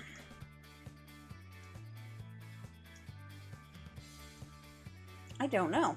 Let's see. This one has fewer colors. So I don't know which is the first one, which is the second one. But that one has much fewer colors, but more dither, and it's brighter. So, yeah, you can see how the colors just bounce up so quickly here that for some reason they've got another font at some point. That's interesting. But this is definitely one that I think would be super fun to do on stream. And with the new season that's just come out, maybe I should find some room in my rotation for this one. I don't know which one I'd do. Maybe the one with more colors. I mean, I don't know why I have two. And I can't tell which one I like more. Maybe that's why I have two. I don't know. That's super weird. No. Then we have Archer, which I can show you here because that looks like the conversion, so that's fine. Just, yeah, this is fucking enormous. I want to say it's about 550 across and 300 something tall, so it's a little bit bigger than the horses. Not impossible. The only thing that's holding me back is that it's got so much blue. I'm gonna have to buy so much floss for this. It's the only thing holding me back. I've got like a little bit right here in the middle started. And then I realized that I hated starting in the middle. So, oh, yep, there we go. It's got like, yeah, something. But I hated starting in the middle, so I've started gridding this out. I think this is one of the ones I've started gridding out, so I can come back up here and work across, because I hate starting in the middle, especially on big projects, because it's so easy to get lost. I hate it so much. This one, I don't have a conversion, but that's fine. I will just go ahead and show you what it is. I don't think we need to see the conversion for this one. to appreciate this painting in all of its insane glory. In fact, I'm going to turn myself off for a second. And I'm going to turn off my goat. Just so that you guys can see this. This is the Garden of Earthly Delights. And the left-hand panel is supposed to signify heaven, or represent heaven. The middle panel is earth, and the right-hand panel is hell. And this is like a Where's Waldo kind of painting. I love it. It's my favorite painting in the world. It's going to take 1,000,000 years to finish, but I really want to do it. I really, really want to do it. There I am. I've come back. It's just, you know, one of those not ever going to happen ones. I don't... It's just... Yeah, it must be. It's huge. Yeah, this is a conversion. Okay. Which, I think this is another one that I have charted about 5 or 6 times. Just because it winds up with like all of these really blown out highlights and super dark parts. But I think this is the one that I finally landed on that I like. And what I'm going to do, I think, is anytime, just like I did with the glitterfish and the aurora, anytime there is a color that has a corresponding light effects, specifically the metallic ones, I am going to go ahead and just glitter the fuck out of this one. But again, it's going to be one of those ones that it just doesn't happen for a very long time, unless you guys want it to. Another one. This one I actually started on a long time ago, and for whatever reason, never got very far with it, and I don't know why. But yeah, just kind of a really fun little dragon. I went through this phase when I was just learning how to do it, where I got as much dragon stock art as I could. And I just really love this one. It's a lot of fun. But just haven't started on it. Or I did, but I don't know where it went. This one I am working on somewhere. And again, it's one of my earliest ones. It has about 1,000,000 yards of 939, so it's part of the reason why I bought that cone. But again, just a really dramatic sky and a silhouette in front. I love these ones. They are my favorite ones to do. I really need to get on that one. This one is absolutely finished. I don't know why this one's in here. Let's bump that back over. I don't have this one. I sold it. I really wish I had a better picture of it. And I really wish I had done it differently. This was done, I think it was a single strand on 14 count. But the fabric itself was blue, so it wound up still looking really good. But this was the one that I learned how to park on. I knew I was missing some patterns, so let's go ahead and put you where you belong. There we go.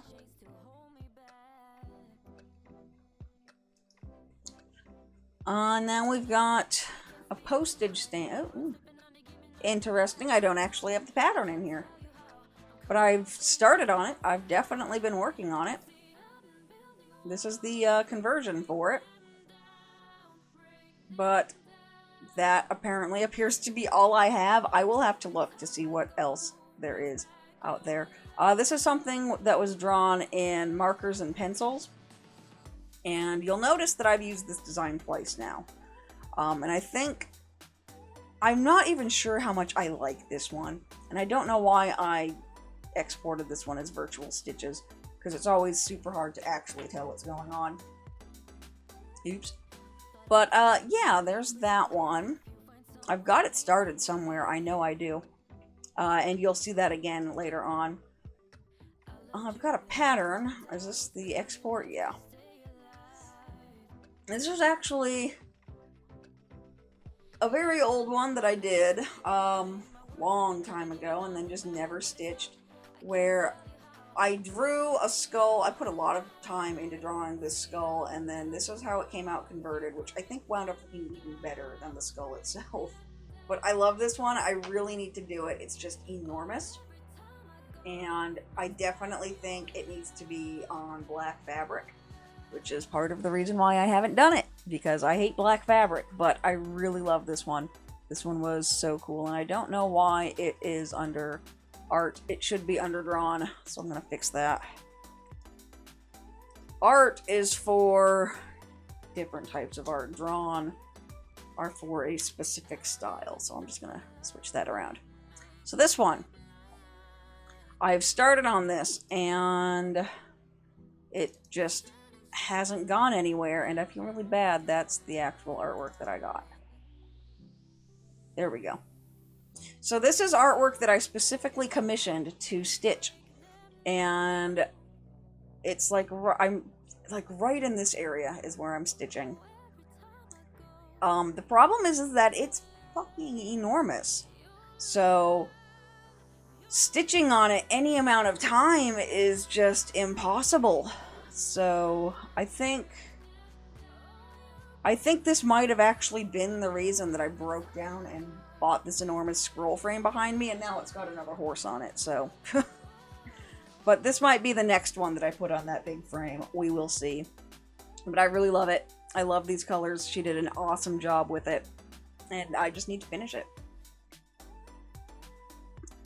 And this one, specifically, the horse, when I do release the pattern, I just want to say that I am contractually limited to 100 copies. I cannot sell more than 100 copies, so once this one sells out, that one will be gone for good, unfortunately. So this is one of the ones I'm working on during streams right now, which, yeah, I don't know what's going on with the colors. It did not convert very well at all, so while we were on stream the other day working on this, you might have seen me just completely derail for about a half hour to fix up the colors. But these little tiny ones, they just don't convert, and I don't know why.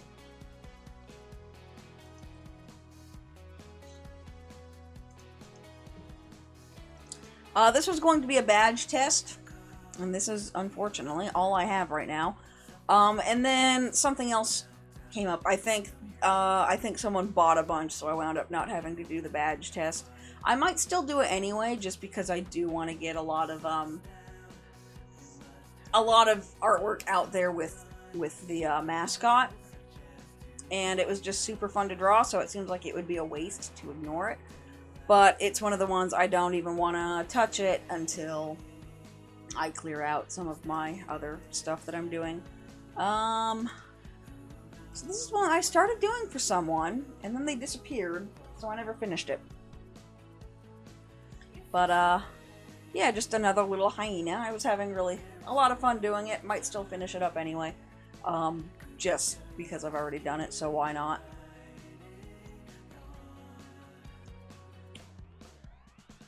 So, the Desert Sunset, which you guys have already seen in the other folder. I have been doing this Beads of the Month Club, which you've probably seen those videos. And I've decided that what I really want to do is do this kind of stuff with it, which I know you can't see. I'm gonna open up the pattern instead. It'll be easier for you to see. There we go. So I really want to do this. And I think this would look super good as beads. That's too big. And I put a lot of time into like getting these colors to blend well. The only problem I'm having is that I don't have a loom, so it's getting stupidly difficult to do. So I'm trying to find a better way to do the beads. I've been trying to put it on different counts of Ada, but unfortunately the beads are not square enough, so it doesn't really work. So I don't know. And without putting it on a grid, it's really freaking hard. Like, really freaking hard. So I don't really know what to do. But eventually, this is what's going to happen with some of those beads. I just need to find a way to do it. that's not going to drive me nuts. And then I will, oh, damn it, I keep doing that. And then I will release it for you guys. Here is, oh, I don't even have an example for this one. I was playing with some black work with this one. So let's just kind of zoom out and then I'll zoom back in. But I've got like this deer outline. Go away. That I had here. That, you know, I just thought would look really good with some different, maybe blackwork styles. And I got about this far and then I completely lost interest in the project. I can go down here for, I'll go down here. Down here might work. Transform. There we go. That might work a little bit better. But I really liked these, and then for some reason it just never went anywhere. Mainly because it just sounded like a lot of work. I don't know. I might still try to find a way to do it, though. We shall see. We shall see. I really need to stop doing that. Okay. And then I've got a bunch of these just... I'm not even going to bother going into them, but just kind of these little Celtic knots that I was playing with. There's another one, kind of repeatable patterns. I think I had planned on doing something with them, and then it never happened.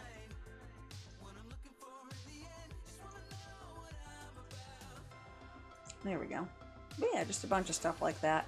I don't know what my plans were for them. They just kind of happened and then fizzled, like a lot of my stuff.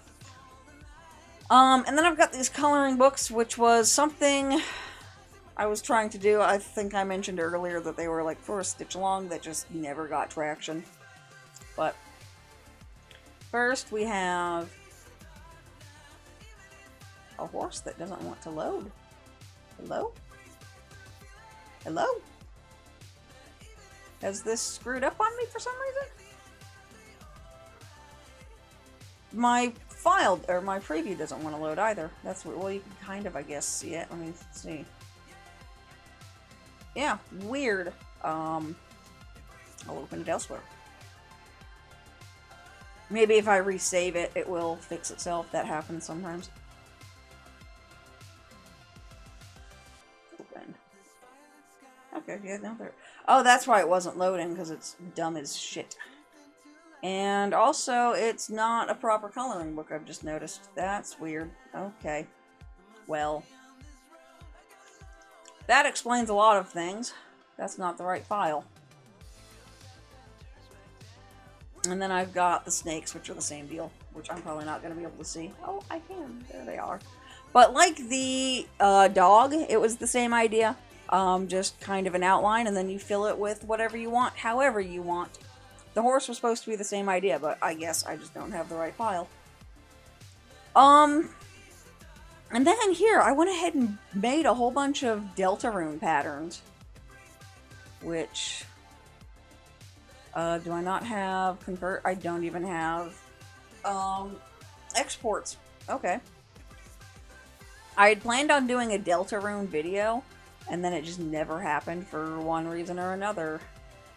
But there's Lancer. I think this was right around December when I had so much other stuff going on that I just couldn't dedicate the time to doing 4-speed paints. And then the last one we have is Susie. I can't believe I never exported any of these. And then there's Susie. Probably never exported them because I never actually did them. And then I decided to do some Disney ones that, again, I just haven't ever done, but we've got some 101 Dalmatians, which was oddly difficult to chart for some reason because a lot of these dark browns really wanted to just become black. But I think that one would be a lot of fun to do.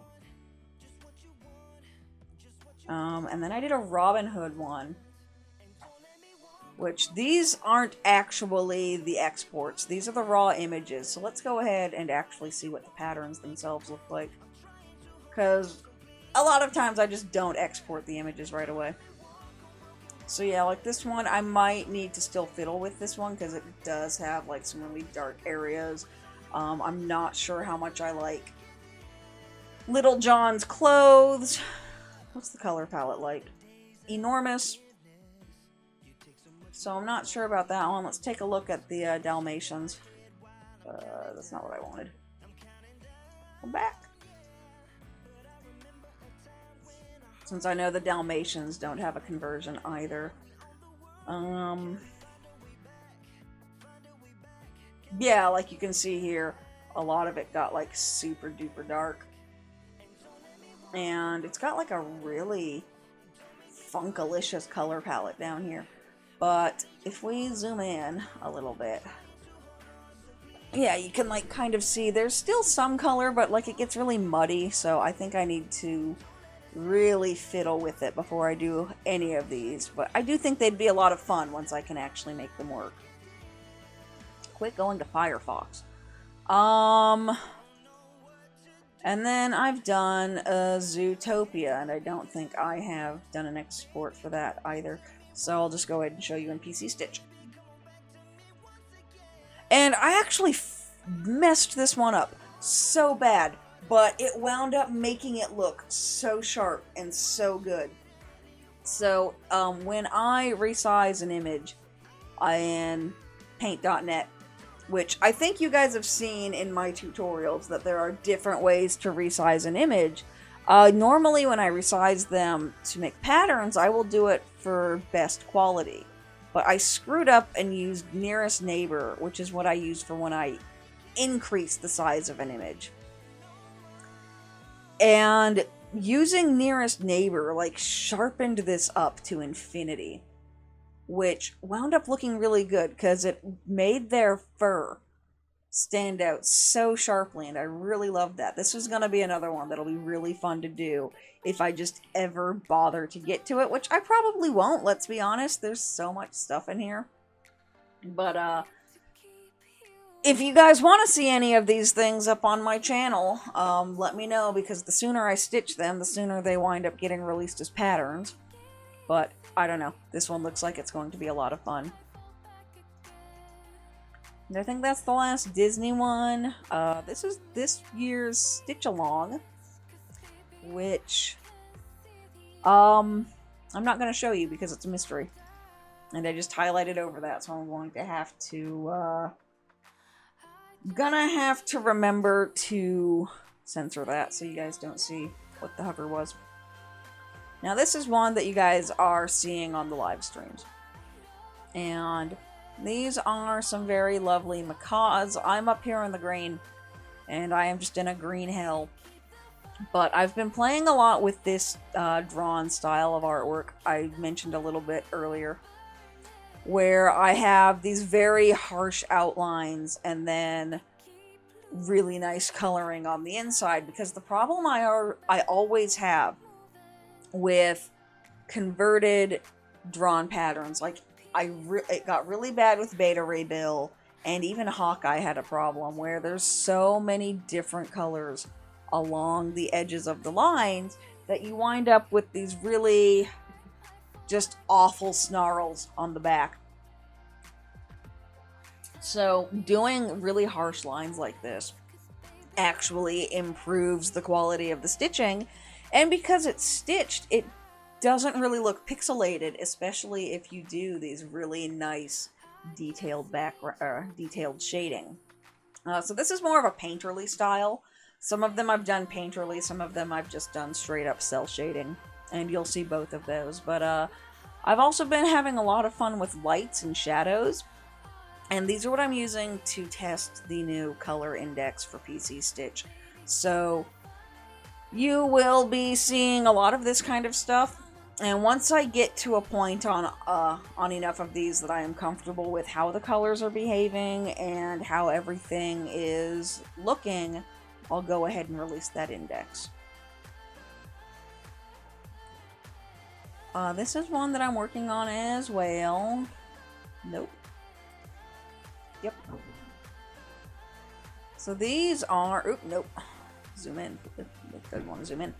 These are the celestial horses, and you can see here, when I zoom back out all the way, it does have the same harsh outlines, but like you can't really see a lot of that because it does get lost in all of these really dark shadows and these really bright highlights. And this is one, all of these stars up here in the sky are all Krynic. All of these little pink dots out here, those are all metallics. There's some metallics in the crystals, there's some metallics blended in with the grasses, and the river has a bunch of metallics in it. So this is going to look super cool. It's also going to take me about a century, but you know, there it is. Now this is one someone asked for it, and then I decided I didn't like it, but here we go. There's the frog. That's not even the conversion, so let's take a look at the pattern itself. Like, it doesn't look bad, I just don't like it. I don't like how Mr. Frog turned out. The flowers turned out real funkalicious, and it has way more colors than it needs to with this level of just really poor shading. So this one's probably never going to see the light of day, which is fine because this one is so much nicer. Nope. Oh, this is not even the right one. Okay. For some reason, all I have here are the outlines. I'd never actually exported this. How odd. Because, yeah, what I have done is I turned him into pixelated outlines, and then I just painted him in Psy. So I'll zoom in, and you can just really see how much better the color on this frog is compared to the other one. And that's one of the ones that I am ostensibly working on during streams, but it never gets voted on, so that's fine. And you can see all my announcements coming up at once down there. Cool. But yeah, he's really cool. I'm definitely going to be releasing the pattern for this one as soon as I finish him, because I like this one, and I know a lot of you guys like the frog. And I know the color palette is insane for it, but it's still turning out really well. And then this is one... I don't think I have finished painting this one even yet. Let's take a look at it. So this is all I've got so far, apparently. I think it was supposed to be in the same vein as the Ravens, but I need to finish painting it, it looks like. It does look like I've fixed this big chunk of a wolf. For some reason, in my original artwork, he was enormous. But this is another one that I've been having a lot of fun with. I need to finish painting him, apparently. I thought I had. I remember doing this on stream after I'd stayed up for a stupid amount of time and I was just exhausted, and that's probably why I never finished it. But this will look very similar to the Ravens, which you guys will be seeing very shortly. I might as well keep that up just in case we need to go back to it. Yeah, the Ravens are in here. This is one that, yep, there we go, that I'm working on. You might have seen me post this to Instagram, and he is, nope, I want to zoom in. And he is getting his own workbook. It just hasn't been the day for his first upload yet. But I have got pretty far on him. I'm almost done with the first row. But yeah, I just really wanted to, this is another one where I'm testing the index, and for some reason a lot of these index tests wound up very green. This one and the macaws, I was specifically trying to test some blues as well, and I wanted to get some pinks in this one. And I also just, like I said earlier, want to get some pictures out there with the mascot. So I just kind of did this thing with some palm trees and some really intense lighting. And so far it's turning out really good. I hate the palm trees. I regret the palm trees. And I think they're going to kill me. But I think it'll look really good in the end.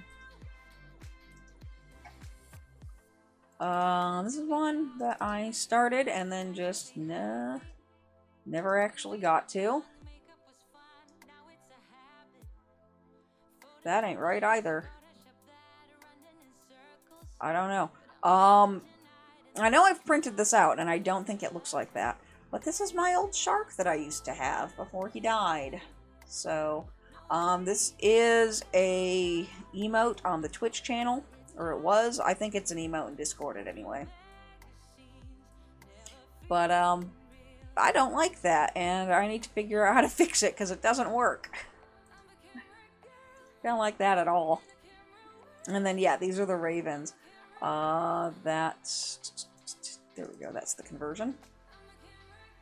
Yeah, this is kind of... Nope.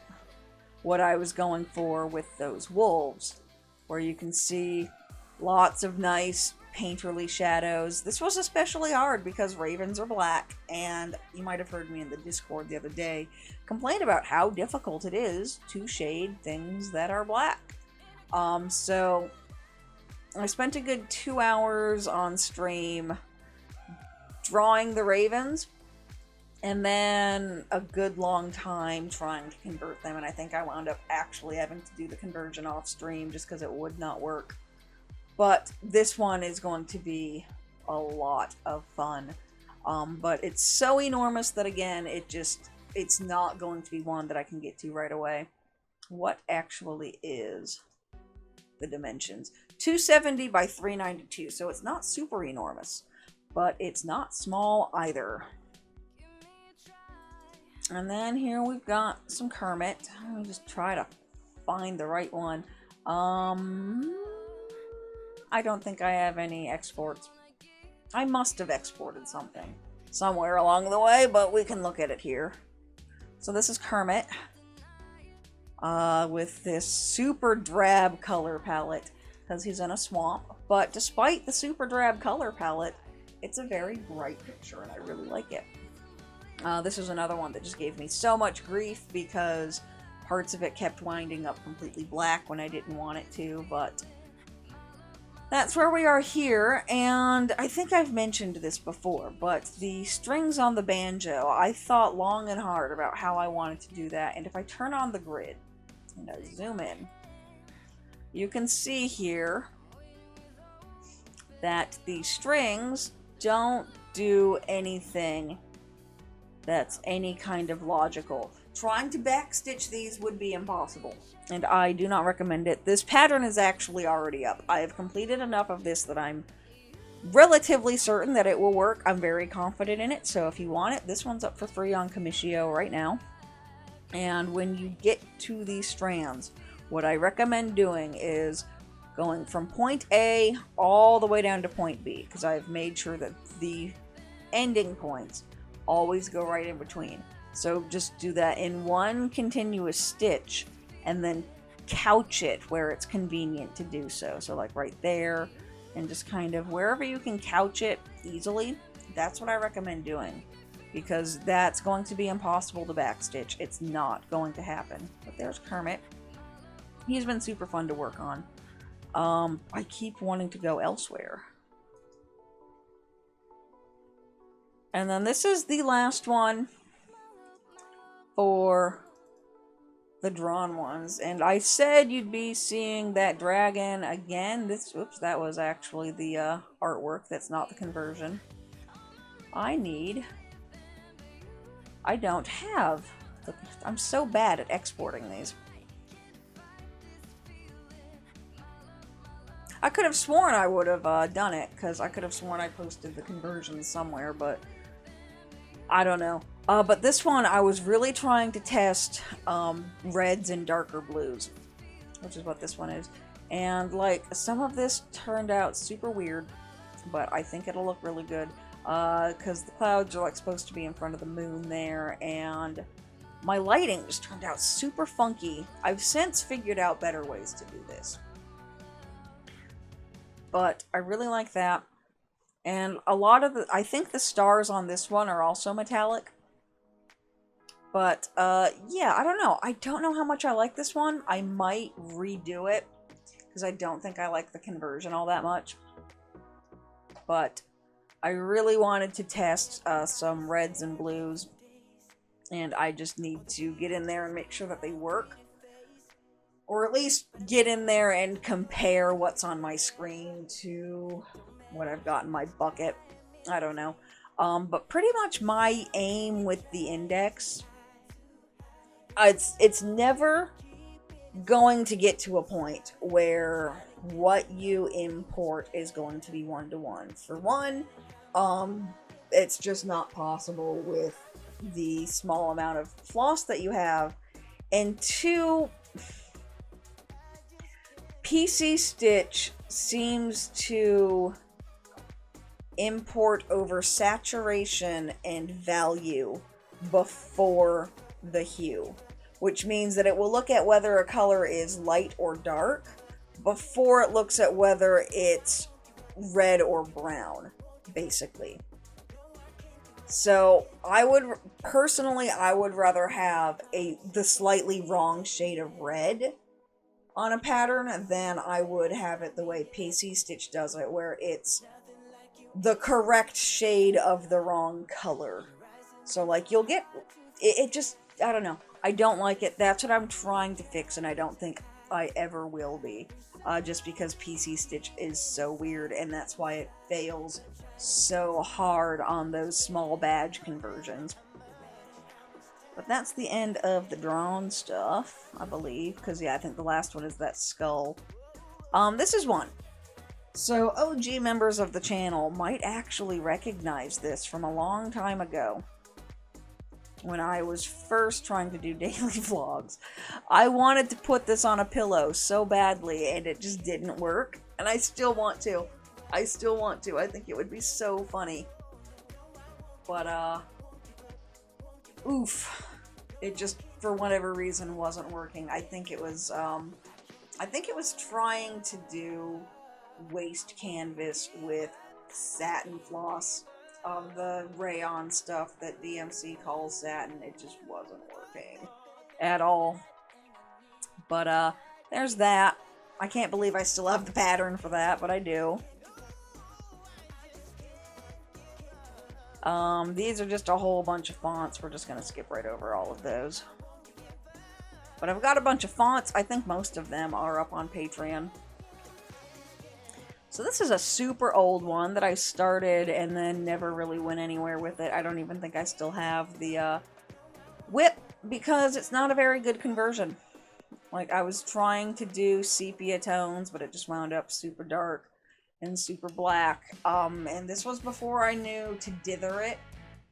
And this was before I really knew how to doctor images to convert them. So I might try to find this photo again and redo it, but super unhappy with that one.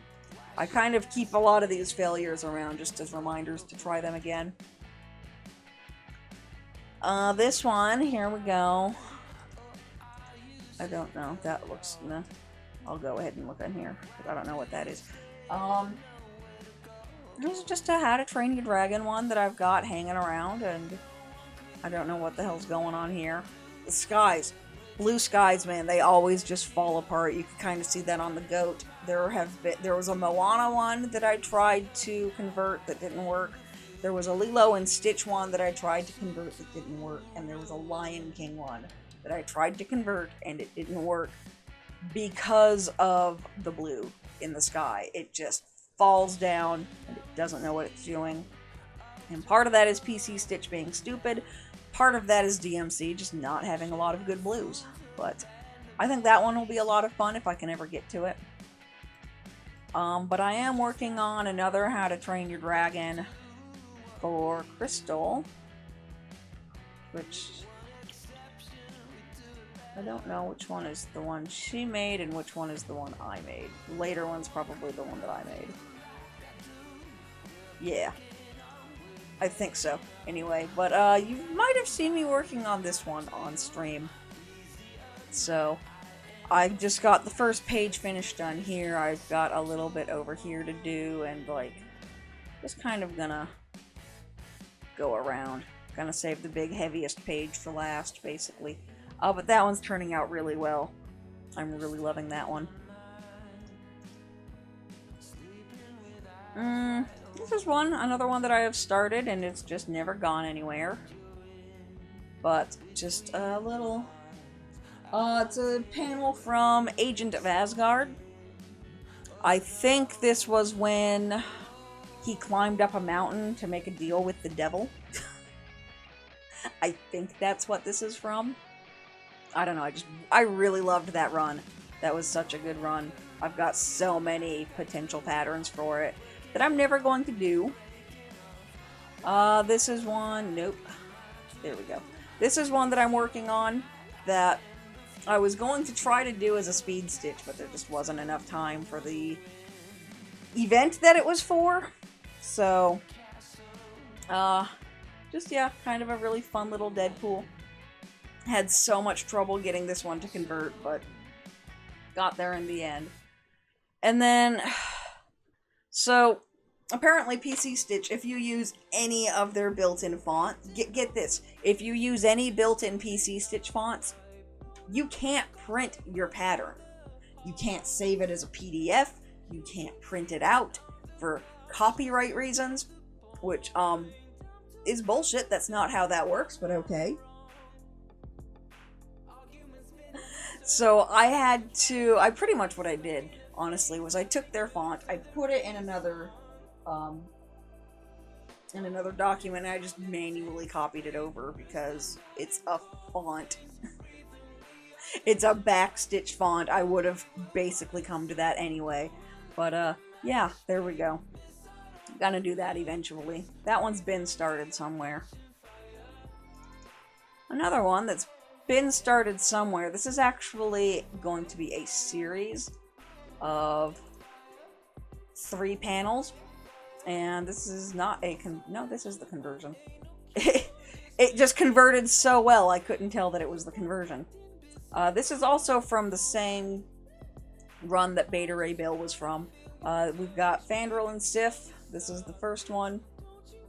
And then Sif breaks his sword and kicks him right off the horse. I loved this page. This was such a good page, and I want to do all 3 panels.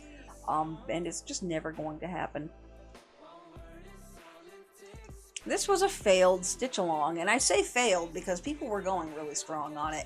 And then I had a hard drive crash, and I lost all of the files for it. I was able to save the master because it was on a different disc. So if you ever tried to do the very first stitch along and couldn't because you weren't able to download all of them, let me know, for one, because I do still have the master. But this is what it was supposed to be. Thor and Sif battling Fenrir while Hilda stands by going, oh my god. Again, the same run of Journey into Mystery. I loved that artwork.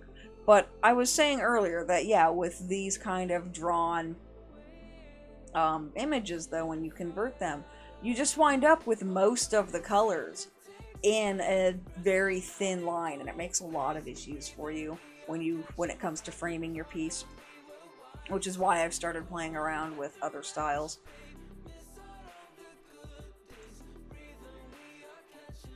Okay.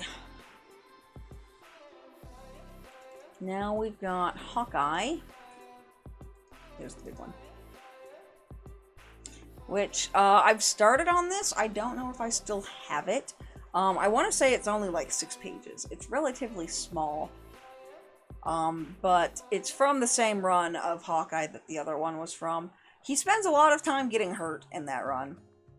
But, yeah, just kind of a fun little one that didn't convert very well, honestly, because I think when I did try to dither this one, it just turned out really bad. So I wound up going for the lesser of 2 evils on that one. Oh, this one's super old. This is just, yeah, a Loki helmet on a funky green background.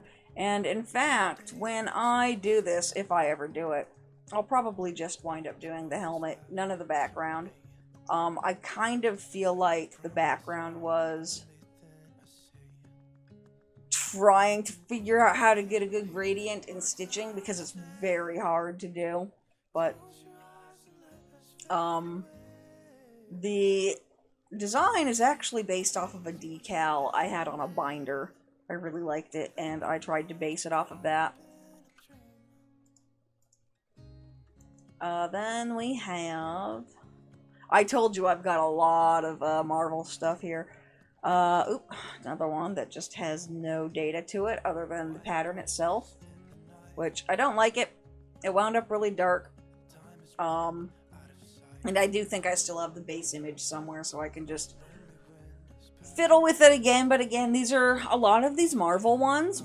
I was learning how to use PC Stitch with them. And basically the way that I learn software is I just kind of fiddle around with it and fail a whole bunch until I find a way not to fail. So like a lot of these, I'll probably never do them just because they're so old and so bad. What am I doing? Here it is. And this was one of the very first full coverage ones I ever attempted to do. And just kept failing because it's a big, involved project. This is from one of the self-titled Loki runs. And I can't remember which one because they're both called Loki. And I don't think it's Old Man Loki, but I can't remember what happens in the other one. I need to go back and read it. But yeah, basically both of them are just Loki being a shitlord. And I can see here that this pattern is so old that I never took out my duplicated stitches. Let me move myself so you can see. Just real quick, I'll go hide in the goat. PC Stitch has several duplicated symbols. Here we go. There's two. Right there. Like exact duplicates, those ones. This one is not a duplicate of this, but it might as well be. They are impossible to tell apart. And then this one and the L. Again, they're not duplicates, but they might as well be. So I go out of my way to make sure none of those actually show up in patterns.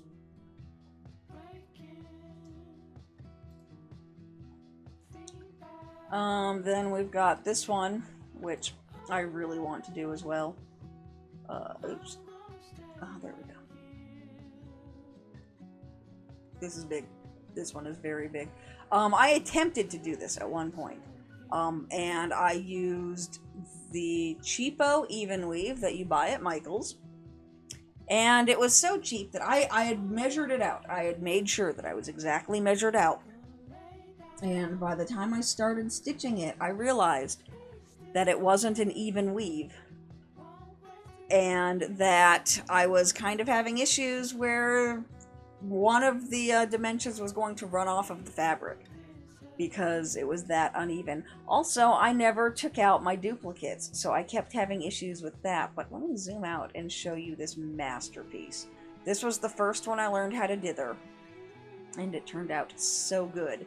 But yeah, just, you know, this is where Loki turns himself into a unicorn and YOLO's away. I really love this one. I need to fix the duplicated ones, and I really want to do this one of these days. What are the dimensions on you? 470 by 500, so it's a pretty big one. It's a pretty big one. Let's get rid of these. No.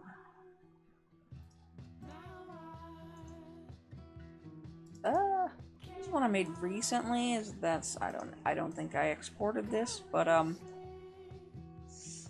made it recently, and then it's, you know, one of the ones that I'm just probably never going to do, but I made it because I just really wanted to make a Miles Morales pattern. So there he is. And look at this frickin' palette. It's enormous. But I did... I haven't done that yet because I just haven't redone the symbols. Okay. Because, yeah, PC Stitch does this awful thing. I freaking hate this. Where, by default, it charts out your colors, or your symbols, so that you can see the pattern in the stitching, which, you know, fine. Whatever. The problem is that you can never actually remember which order your symbols are in. And you wind up with, like, UR31 BG, it's completely out of order, and it actually makes it take longer to stitch. So I have to go through every single one of my patterns and put these back in the same order that they're in for all of my other ones, and it's such a ball ache, and I hate it.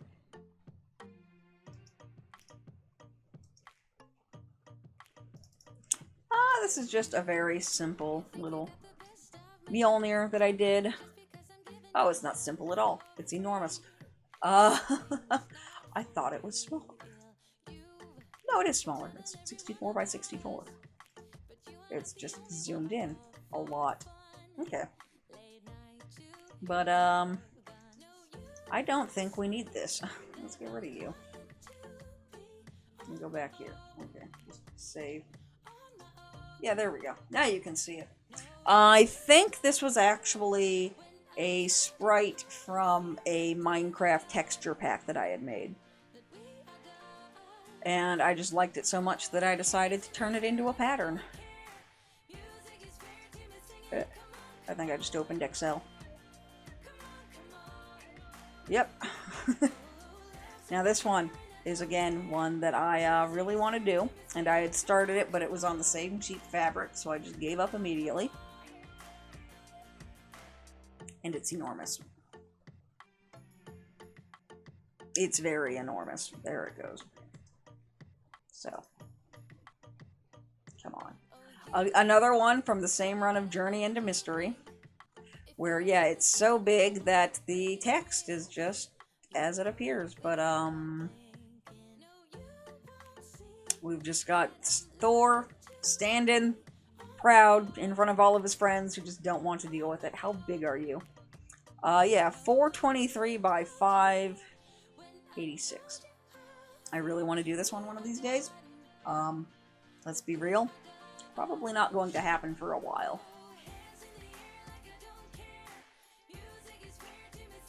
Here's another one. I've had a couple of false starts with this one, and it just never goes anywhere. But yeah, here we go. Here's a Spider-Man. He's gonna be a lot of fun. This one's a really hard one to convert because of all these dark colors down here and his blues. I don't even know which run this one's from. I cannot remember. But, yeah, this one will be a lot of fun if I can ever finish it. And then here's another one that I've started on and just completely stalled. But this is one of my favorite Thor panels. I love this one. This was one of the very first ones I ever started to try on.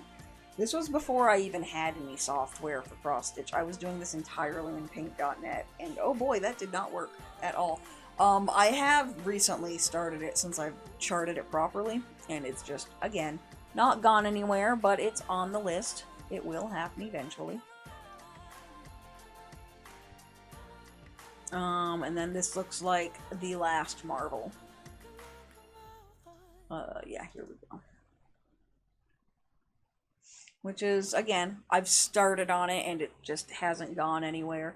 But we've got Thor and Sleipnir, and I just love how it converted. The whole thing is gorgeous. The problem is I started in the middle, and it's on 28 count. So that's just going to be a disaster no matter what I do. I can try to grid it, but I hate gridding on 28 count. It's just impossible. But that one will be really cool. Then we've got a Mosho kitty.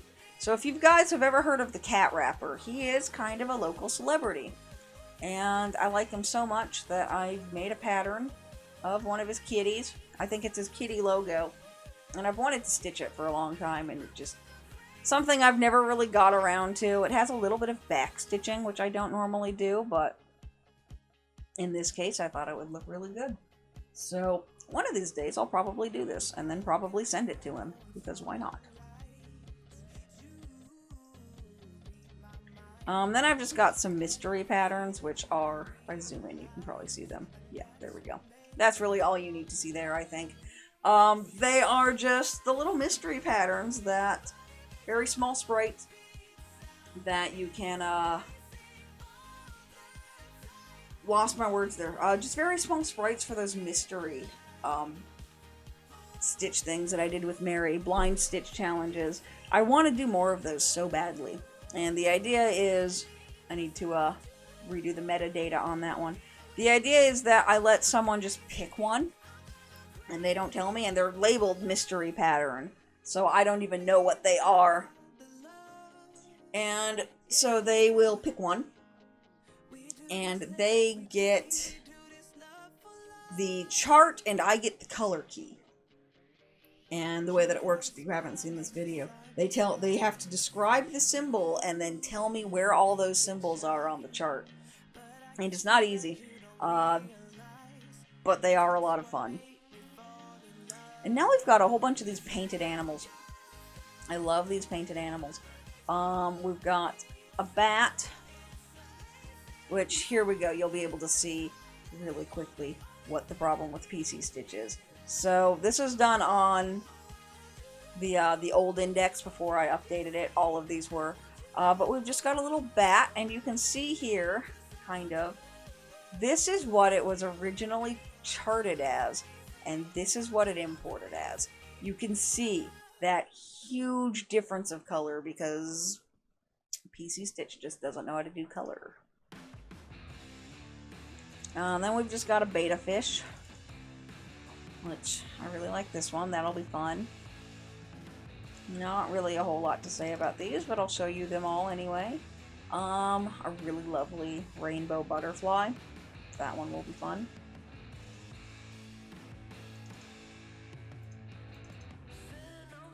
And we've got the dolphin. Very subtle blending on the dolphin. I think that one will look really good.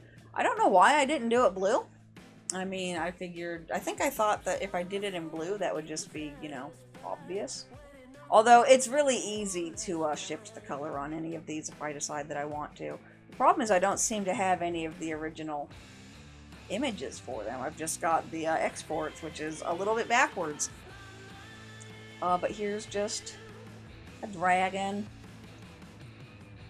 And then we've got another dragon. I like this one better. I think I prefer this dragon. That one's really cool. An elephant. Not sure how much I feel about the elephant. Again, a lot of these I was just testing and learning how it goes. Trying to see what techniques work the best and what to do to get a lot of like this really cool banding and stuff. Because in this case, I do want some banding. But yeah, these are going to be really cool. I think Mary has started on the bat. And then this is a different... I don't actually have a file for this one, so let's just go ahead and show you in here. That's odd. I wonder where that went. But this was a different type of painted animal that I was playing with. Maybe I don't have a file for it because it was too dark and wasn't turning out and I need to fix it. But yeah, this one was kind of a horse with some mountains. I'll just leave you there. And then I did this one, which is an elephant with Kilimanjaro, which I think this one will be really cool to do. And you'll notice it's the same element. Elephant. I do reuse a lot of assets like that because I have them, so I might as well use them. And then we've got, this is another one with the more watercolor style. I'm not sure how much I like it, but it's there. I'll probably do it. That one's more similar to the frog. Someone said I should do a red or a blue and yellow platypus, so there's a blue and yellow platypus. I don't know why they said blue and yellow, but there we go. Then we've got this kind of really fiery seahorse.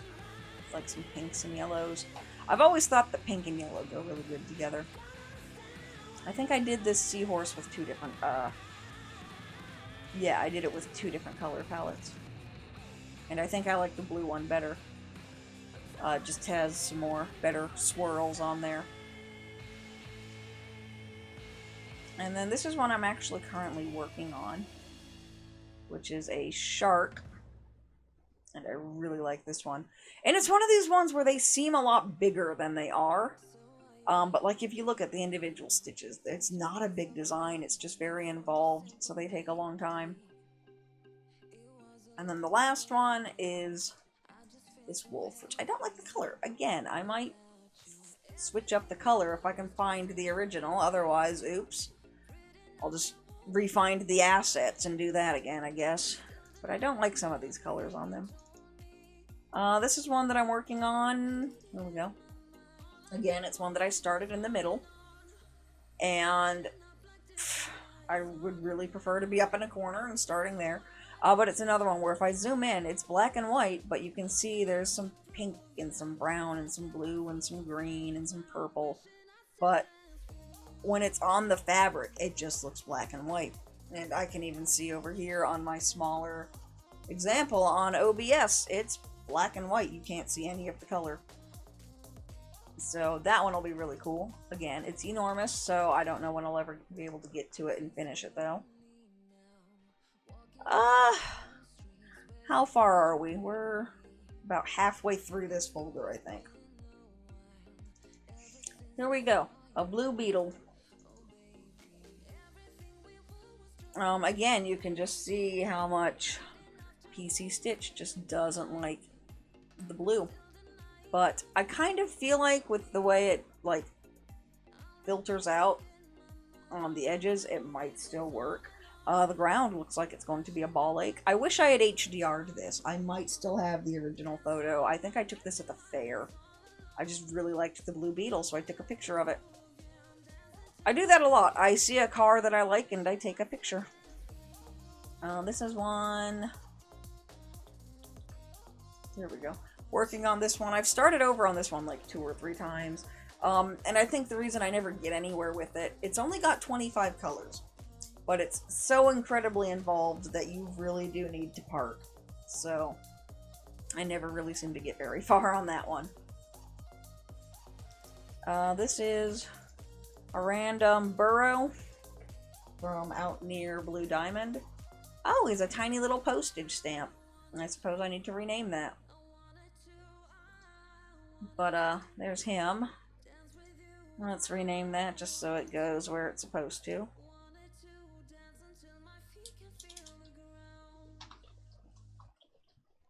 Here we go. And I just like to have these things named so that, named like this, so that I can find them when I need them. This one looks bigger. Yeah, there we go. There's another burrow from the same trip. Again, not the best conversions, just learning how to use the software and trying to find the best settings for it. So, a lot of them don't look very good, but that's fine. I was learning. And some of these, I'm pretty sure I still have the original assets for everything, so I could always redo it again. Okay, so this is one I really want to do, but it's just not happening anytime soon. Just this really pretty cabin. I've really started to like these round ones. They're harder to start because there's like all this dead area, but they look so good framed in hoops. But I think this one will look really cool if I can ever get to it. There we go. This is the one where I realized I never exported this. That PC Stitch doesn't chart white all of a sudden. Also, why are you so small? And so I had to go in here with all of this white. Every single one of these I had to place by hand. That's how annoying PC Stitch is right now. But I think this one will be really fun to do if I can ever just do it. Again, probably not going to happen, but maybe if you guys nag me enough on any of these, I'll get to them. Why do I have a dice new? Oh, because I redid this one, that's right. I didn't like the original one, it had too much black, so I recharted it. Another one that's just kind of ridiculous, but I think would be really fun to do. There's a little frog that was just chilling out on my grandparents' porch. A really good photo. I don't think it works very well, though, as a pattern, just because it's such a macro shot where only his snoot was in focus, basically. I just got a macro lens for my camera, and I was really playing with it like that. So, fun photo. I don't think it works as a, actually, I think I can show you the photo itself. Yep. Yeah, there's the actual photo. Very fun photo, but I really didn't work as a pattern. But, you know, it was fun to see if it would. But, there we go. I don't know why he's called Grump Frog. That's just always what I've called him. This is another thing I think would be really fun. Why are these all JPEGs? Why am I saving as JPEG?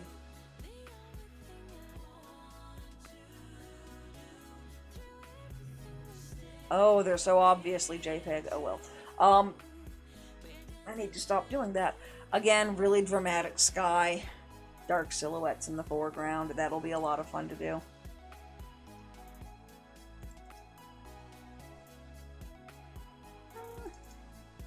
This is one of Siegfried and Roy's leopards. I am currently working on this. I have about 100 stitches done. Because, again, it's so busy that you just have to park it. And I hate parking so much. This was going to be a challenge video that never happened. So I've got this puffin. Why are you like that? And every single color that this is charted with is light effects. It's all metallic. It's all the glow in the dark. It's all the black light rayon stuff. And it's gonna be really cool if I ever do it. Maybe I'll finish it on stream one of these days. It's small enough, and it's on a, it's on stretcher bars, so that could become one of the vote rotation ones. Might as well. This is one, I think I made this one for Crystal. Oops. And I never actually exported. Or if I exported, I lost it. This one was so hard. This one was so hard because of all these dark colors. They all just wanted to be black, but like I was okay. I think there was a lot more in the foreground that I wound up cutting out because I really wanted the focus to be up on that sky. And are we? Yep, it is using the new 35. But I made this one because Crystal has often complained that anytime you find a lighthouse cross stitch, the lighthouse is pointless because it's during the day, and she's absolutely right. So I made one of a lighthouse at night. And I might actually stitch this one myself. It looks like it's going to be a lot of fun, especially with that really deep background in the sky. That'll be a lot of fun.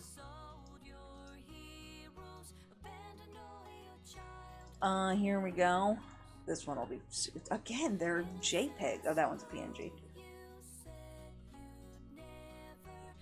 I think what happens is that the photos that I get from my stock source are JPEGs, and then I forget to save them as PNGs. I'm pretty sure that's what's happening, but here we go. Nice dramatic sky. Things in the foreground. And it's round. This will be a lot of fun. Again, just haven't had the time. But I really like all the pinks and yellows in the palette. This one's going to be a lot of fun. A very lot of fun, and okay, I did do that. For a second, I thought I hadn't got rid of the duplicate symbols. This, this is not a lion that I photographed. I think I got this one from my stock site. Yeah, this is not one. That's also a postage stamp. Why are all these postage stamps labeled as photos? But there we go. He's gonna be a really fun one. There's so many postage stamps that I want to do and just haven't. So I will rename him so that he goes where he's supposed to, so that when I'm in the mood for a postage stamp, I can find one.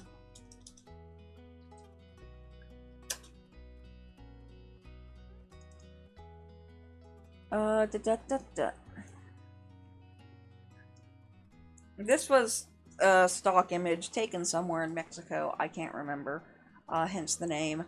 But Again, same kind of motif there. This was so hard because there's just such a smooth gradient between the black up here in the corners and the bright yellow and white down here on the bottom.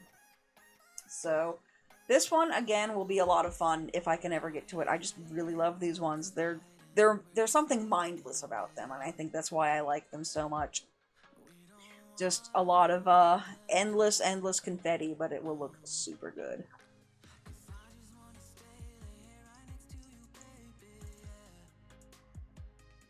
Neon, I don't know if I've started this one. This is... I forget where I took this photo.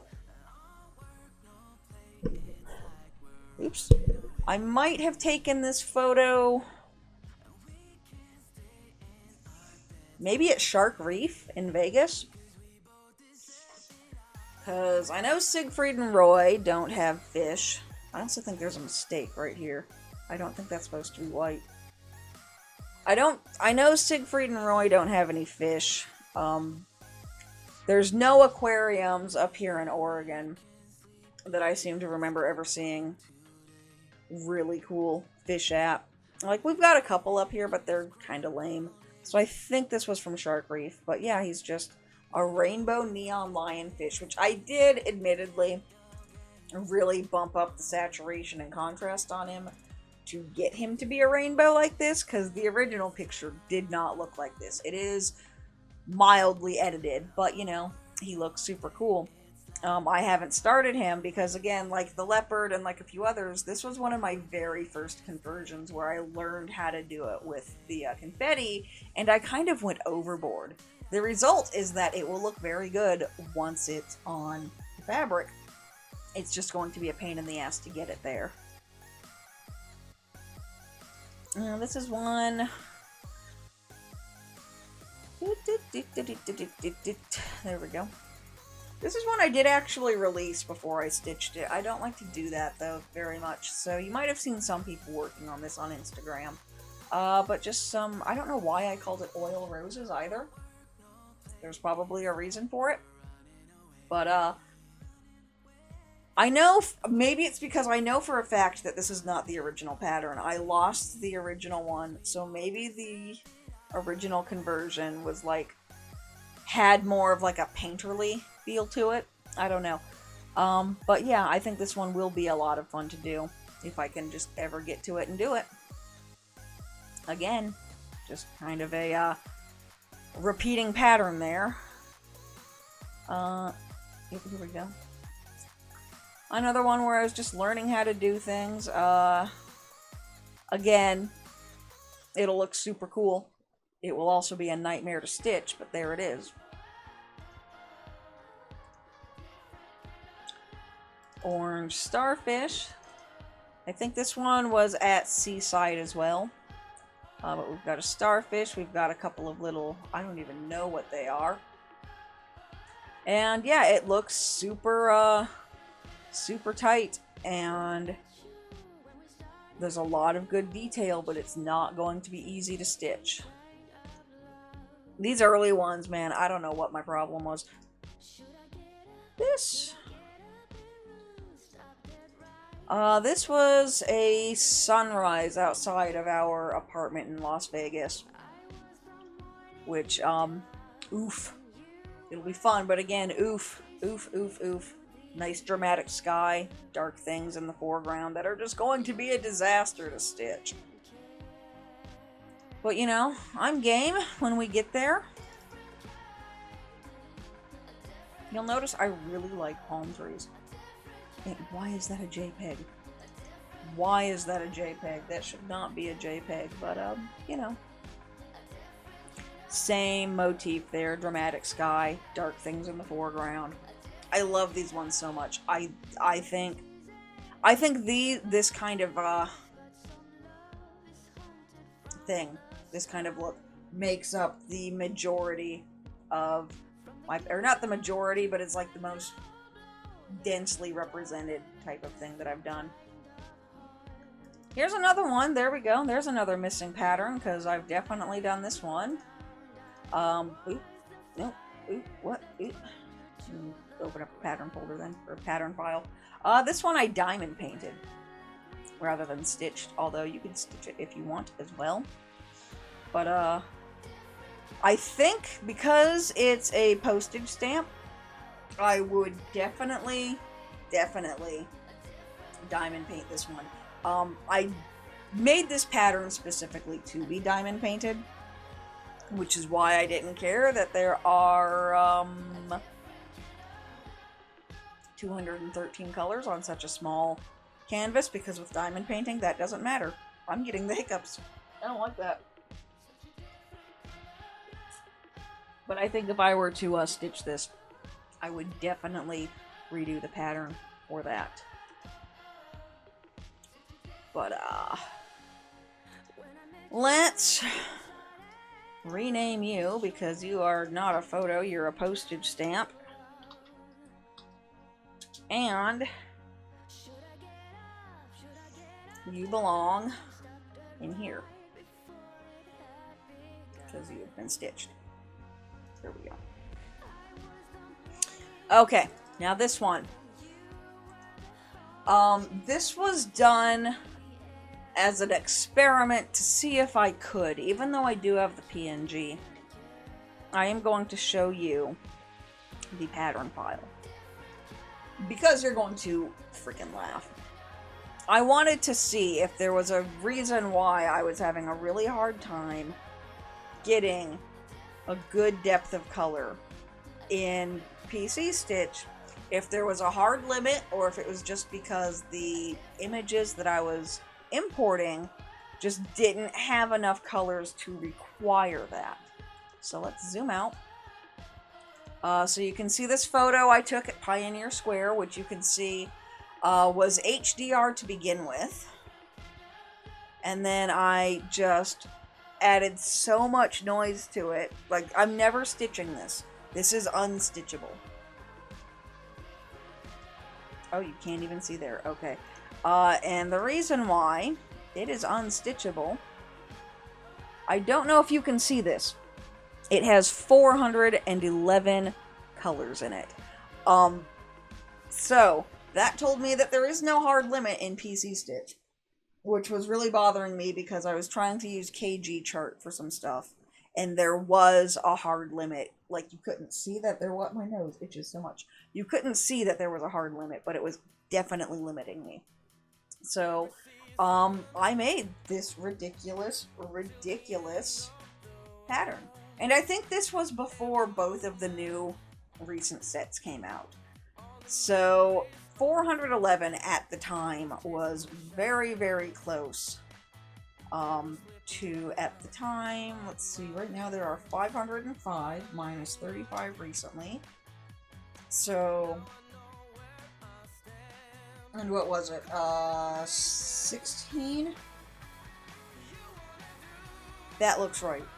454 looks right. So at the time, there was a maximum of 454 colors that you could use. I got it up to 411. But 454 looks like a familiar number. So, yeah. I got it very close. Which told me if I had just added a few more colors, or had, you know, blown out the colors a bit more, I'm so itchy. Stop. I would have actually been able to get this thing up to the full limit of what I could do. But yeah, let's zoom in here. You can see this is absolutely 100% unstitchable. It was a test. I just wanted to see. But yeah, no, that ain't happening. That is not happening. You could not pay me to attempt to stitch that one. It's funny, but you could not. And here's one. This was a stock one. I didn't actually take this photo, but everyone who goes to Portland, I think, takes this photo at least once. But yeah, we've just got the deer. This was so hard, though, because, again, the background had, like, a lot of really nice pinks and purples and blues, and PC Stitch hates pink and purple and blue. So, And that's what we wound up with. But I think that one will be really fun. Again, if I ever get to it. And again, I probably won't. I just really like making patterns. I like making patterns, but I refuse to become a pattern farm. I don't like to release my patterns until I've made them. I won't. This is one I've started. Pretty much this one, the intent was to strong-arm PC Stitch into actually cooperating with purple, and I got there. Like, there's nothing to this pattern. I've started on it. It's absolutely nothing. There's a little shooting star and a little mountain. But I wanted to strong-arm PC Stitch into playing along with purple, and I think I did that really well. And just because of that, I do intend on actually stitching that. I have it started somewhere, so we shall see. Now, this one pissed me off. And it pissed me off because I fucked up big time. So this is another one where I took this parrot, I edited the image, and I imported it in a way that it would only use variegated floss. And when I was doing it the first time, I printed it out, and I had taped the pages over top of one another so that I could not have lines in the variegation, because when you're doing variegation like this, you don't stitch to the end of the page. You stitch to the end of the color. Otherwise, you do wind up with really ugly lines, and it's not very nice. So I taped my pages together and somehow overlapped 12 rows. And I don't know how I did that. I don't know how I screwed that up so badly. So unfortunately, if I do this one, it will be one that I have to stitch off of the computer, I think. And I hate stitching off the computer. So, maybe one of these days. It'll look really good. The picture itself looks super fuggo, just because of the way the variegated floss looks in the system, but it'll look really cool. What I stitched looked really cool. But, yeah. I haven't exported this one. Just a really cute little portrait of a fox that I think would look really nice, and that I would like to start one of these days. Really simple background, and then all of the detail is in the fox. It'll look really nice. Super nice. I really like that one. Another car photograph. This one I did HDR, and it turned out so good for it. Because I think I tried to do this initially at one point, and I wonder if I have the original one. Nope. That's just the image. But originally when I did this, I didn't HDR it at first. So, like, a lot of the hood was just blown out completely white. And the wheel arches and the wheel itself, and I think this entire side was just a big black blob. So HDRing this really went a long way toward it. You can see I took this picture in Portland. But I do kind of think that this is one I want to do. Like, these really dramatic car shots are super fun for me. I really like photographing them, and I think it'll just be a really neat one to stitch, honestly. So this one, when I first started doing patterns, I had got it into my head that if I released a pattern, people might not like it because it wouldn't be the right size, or it wouldn't be the right amount of colors. So I got this weird thing in my head where I would release, like, 7 or 8 different versions sometimes, and this is one of those. The problem is that you get things, the difference between this and this.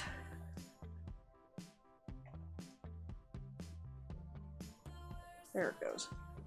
And you can just see the immediate difference in quality. So I don't know why I ever thought that was acceptable at all,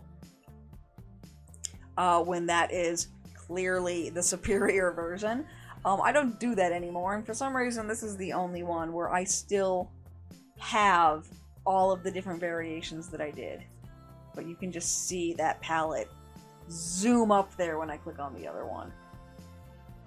This one, at this point I think I'd only figured out too that this was a duplicate. I don't think I'd noticed the star or this weird little line. So like a lot of these, when I ever do them, I will have to go through and just fix them up a little bit because some of them are just unstitchable with the way the pattern itself is. Well, we are on the last page. So here we go. Now this one confuses me because I know I took a picture like this or very similar to this at the Oregon Zoo. I know this for a fact. But I've also found either this picture or a picture very similar to this on one of my stock sites that I use. So I don't know if I took this picture or if someone else did. I do not know. But it's just been weirding me out for a while ever since I found it on this stock site. And I cannot remember. The other third option is that someone edited my photo and put it up there, but I doubt that happened. That's just paranoid and up your own ass. I think it's just, you know, I saw a tiger sleeping on the ground and someone else did. But that's just been bothering me for so long, but that'll be a really fun one. This is one of Siegfried and Roy's lions, I know that. Which, again, oof. It'll be very difficult to stitch, but I think it will also look really good. There's a lot of really dark areas, though, and if I do have the original photo, I'd have to redo it, but I've had so many hard drive crashes that I've lost so much of my stuff. This is another one that's black and white on the surface, but you can see already there's a lot of blue and green in here, but the image itself that I used was grayscale. But when you zoom out, especially over here on my smaller monitor, if you're watching this on a phone, this probably looks black and white. But I think this will be a really fun one. Again, low priority, but it will be fun. And you guys do get to ultimately set the priority on a lot of these, because if you want to do something, let me know. And it will happen. I think this is a postage stamp. This is absolutely a postage stamp. And it's one of those ones where it looks ridiculous up close, but if you see it over here, the small version looks really good. That's a cougar. I took that picture at the Oregon Zoo. And I had such a hard time with it because there was this little girl. I don't know if you can see it very well. Probably not. I think I managed to, yeah, you kind of can a little bit. There was a little girl with a bright pink jacket standing right in front of him. And her mom was trying to get her to move out of the way so I could take the picture. But, you know, 4-year-olds ain't gonna listen to shit. So I wound up with, like, the reflection of this bright pink little girl. And what I thought was just the funniest picture ever, because he's got some straw stuck in his tooth, but it makes him look like he's smiling. And I loved that picture, but I just wound up with a little girl in it, and it took me so long to edit her out. This is just a fun little stream that was outside an apartment when we lived in Vegas, which, again, it's going to be impossible to stitch, but, you know, it might look good. I might have to learn a new way of parking for doing some of these, because the way that I do it just doesn't really work for some of these really intense ones. And this is that same sunrise from earlier, I think. I just made it a circle. Yeah. No, it's a different sunrise. It's a totally different sunrise, and I just made it a circle. It confused me, though, because it was outside the same apartment, so it's the same kind of set dressing, I guess, just a different sky.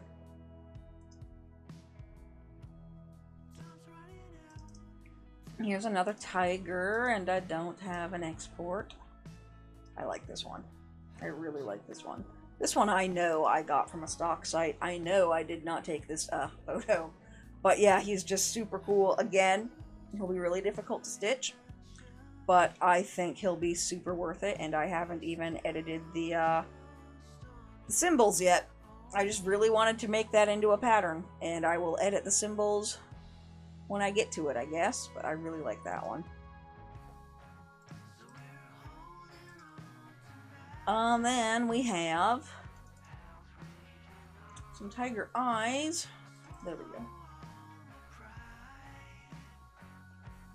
Just some really intense tiger eyes.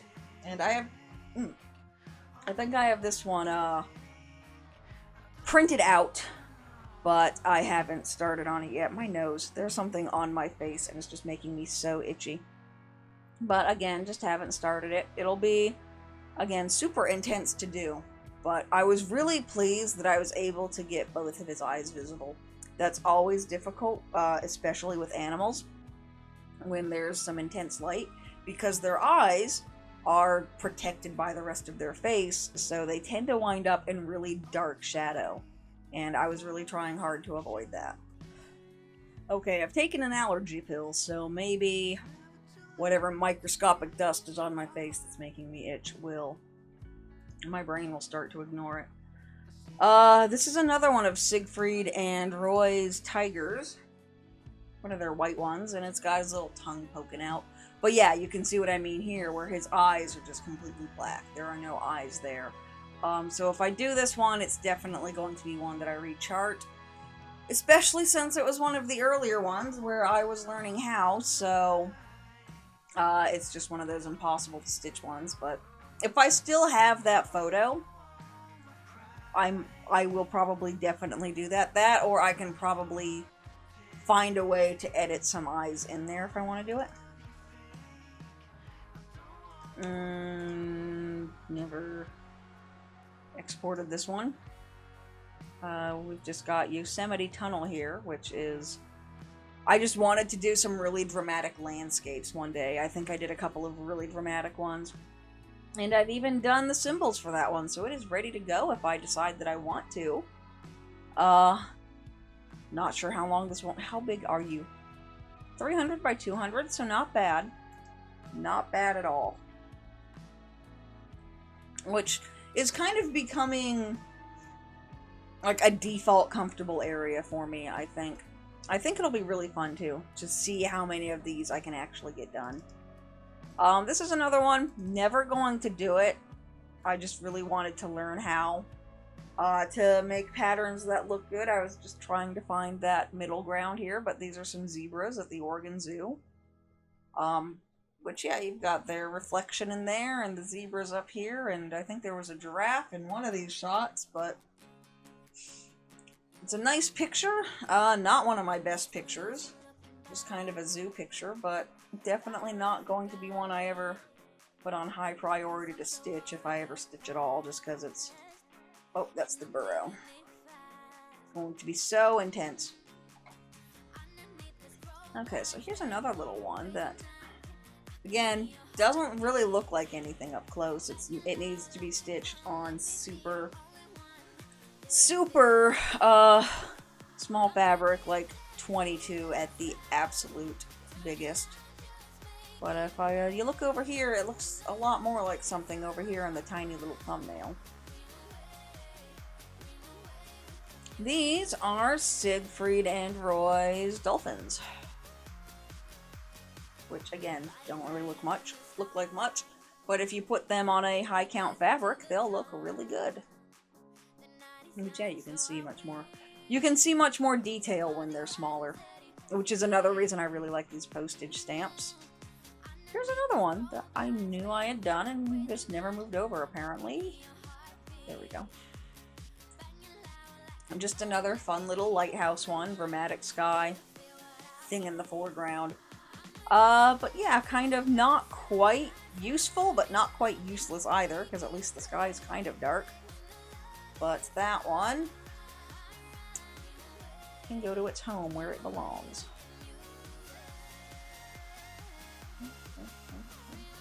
My nose. Super itchy still. Never gonna stop. I think that's one we already looked at. Here's another one that I knew I did and then just never moved over. Okay. There we go. So I did this as a speed paint. This is a really fun one to do. Same kind of deal. I really wish my nose would stop itching. It's driving me nuts. And I posted the speed paint to TikTok just to kind of try out the app, see how much I liked it. Every single comment on this was, where are the palm trees? Where are the palm trees? I don't know, I can't find the palm trees.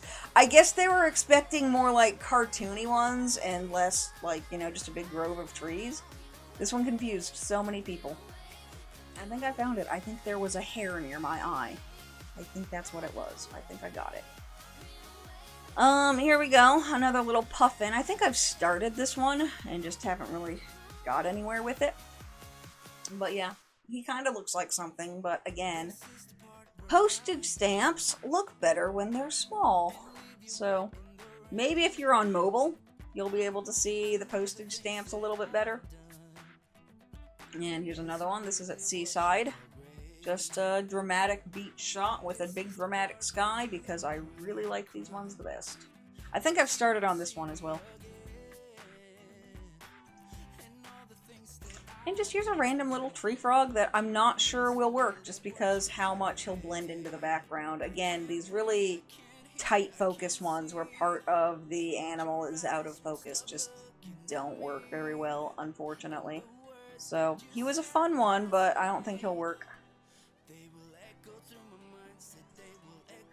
A lot of these just never got moved over, apparently. These are some trees. You might have seen this. I think this was a speed stitch. I took this driving down the road out the window on our way down to Seaside a few years ago. So I don't know where that is other than vaguely on the Oregon coast is all I know. Okay, now this is not one that I had done. This is another one. I think this was a candidate for a stitch-along, but the reason why it did not wind up becoming a stitch-along is because of all of that. I'd like to try to limit the palette on stitch-alongs to 50 colors, because otherwise they're just impossible to keep up with. So that is why it didn't become one. I might still do it, though. Now we're getting into like some really weird samplers. This one, pretty simple. Farnsworth quote with this weird Coca-Cola font. Don't know how much I like that one. This is a shit post that I see going around Tumblr. And the problem is that it's so big, I have to do it at my desk. But, basically, yeah, it's just a shit post about how Odin found Loki at the, looking for a 3 a.m. quesadilla. And I used a thorn instead of a TH here. So, and I think I did use an Ev instead of a D, but you can't really tell. But, it'll be kind of funny. But, again, I don't think I'll ever finish it just because it's so freaking enormous. This is another really old one. That, you know, it's funny. Don't think I'll ever do it. I was just kind of screwing around. Set phasers to fabulous. Very early sampler. Oh, this one doesn't even have any, companion files, but we've just got Shut Up, Loki, which you can see these borders. I used it on the other one too. That's just what I created those borders for. You're kind of meant to just use them and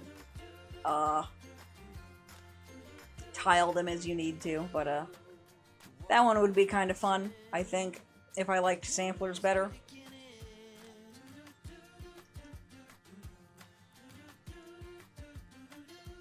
I think I need to stop doing them with borders. That way I can put them in hoops. I don't know. But, I think this is one of those weird ones. I remember having a lot of problem with it where these are on the same level, but this one looks so off-center. And if I made it centered to the R, it was off-center for the A. It really bothered me. But this one, again, is just begging for rainbow fonts.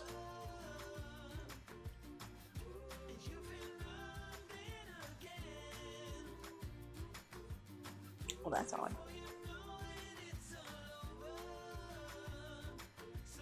That's very odd.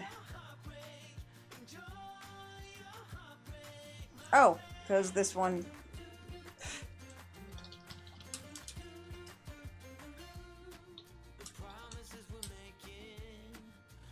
I don't know why that one got named so weirdly, but there we go. I found it. Nice little Stargate shitposting. It's kind of a little bit of fun there. I don't like this font. It might look better stitched, but I was just kind of, again, screwing around. This is one I started, and it's just gone nowhere. Ooh. And I apparently have not exported it, so let's get the bigger one. But, you know, just Victorian BBC Sherlock from that one really weird episode that I still don't entirely understand. This show has got so weird. The first season was brilliant.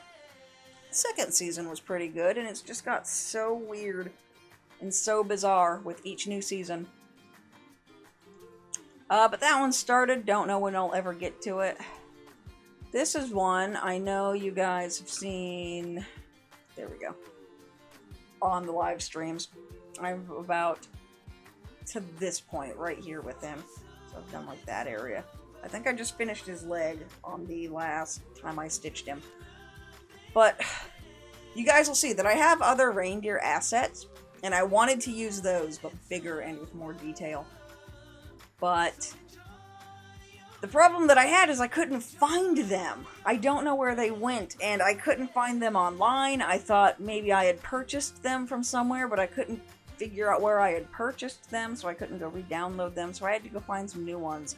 And they're not fluffy winter reindeer, they're summer reindeer. You can tell because they don't have all their fluff. And it really upset me. But, oh well. Oop, no companion files. I closed PC Stitch. And my nose is still super itchy. It's never going to stop. I'm going to die with an itchy nose. Okay, here we go.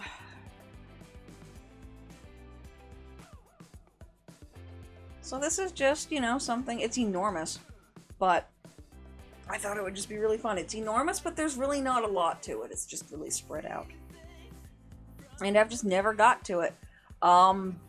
This might be a fun one to put on like some really funkalicious dyed fabric, and then put on the great big one and do this as a stream project.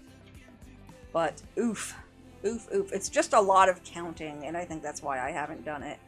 Because these kinds of things, where you have a lot of repeating rows and columns of the same thing, it's so easy for me to get lost in these things. So, like, what I'd have to do, I think, is all of the really fiddly crap first, and then get into the other stuff. It's the more, like, outliney stuff.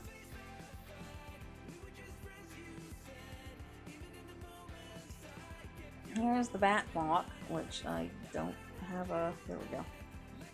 So this is a... I do plan on eventually using this. And I've started on it, but I don't remember what floss I was using to start on it with, so that's kind of a problem. But basically, yeah, you stitch the clock, and then you make just a small little hole, and you put the clock mechanism in there, and you frame it in a hoop. And I thought it would be really fun to do with bats, but I just haven't really got to it. That might become a live stream project. Oops. And like, this is on the same vein as that Pegasus. I've done a little bunny, which I don't know what this is. It's charted as ash gray for some reason. I don't know why that happened, but okay.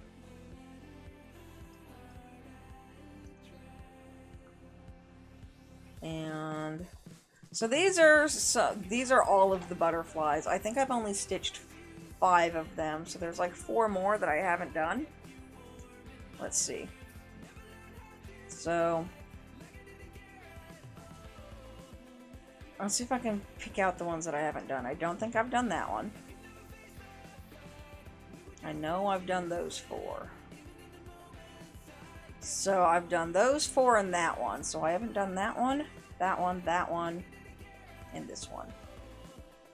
So when I do them, which, you know, again, might be just small little filler stream projects, I'll put them on their own file and print it out and do it. Maybe I can use all that Fiberlicious floss to finish off those butterflies. These are some other really old ones. I just designed some coasters for plastic canvas, and I don't know why that's not centered. That's annoying. Okay, self. Here's a really fun one. Just like a really... This is what I was trying to do with that deer, and then it just never happened. But I think this would look really good with variegated floss. Like a very subtle variegated floss, not the kind with that have different colors, but just like an over-dyed floss. That's what I'm looking for. This would look really good with an over-dyed floss. Over-dyed floss on, I think, black background. This is a Biscornu pattern that I've never actually done. But, you know, it's the, Yule goat over in Sweden that burns up every year. I just think this would be really fun. Maybe I'll do that around Christmas this year. Actually make a Biscornu. I got it in my head to start doing dogs, like I had those cats and other things, and I think this is the only one I ever charted. And I haven't even stitched him. So, maybe I'll take like a lot of these little sprites and stuff and start doing those on stream, just on like random days. There we go. That's all I've got. Is just this tiny little PNG of a kitty. I never even turned him into a pattern yet. And here we go. It's a Mjolnir. I got a good start on this, and then something got spilled on it, and I was super sad.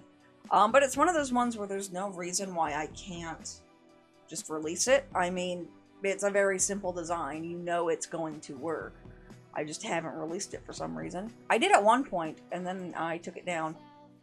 So, like, maybe some of these, like the Dragon and Mjolnir, and these ones that you just know are going to work, that don't need to be tested, maybe I'll go ahead and release those. Here is a Serenity coaster. I did a set of 4. That one's a bit more centered. I don't know why I didn't backstitch that. Maybe because I hate backstitching. Probably would have looked better backstitched.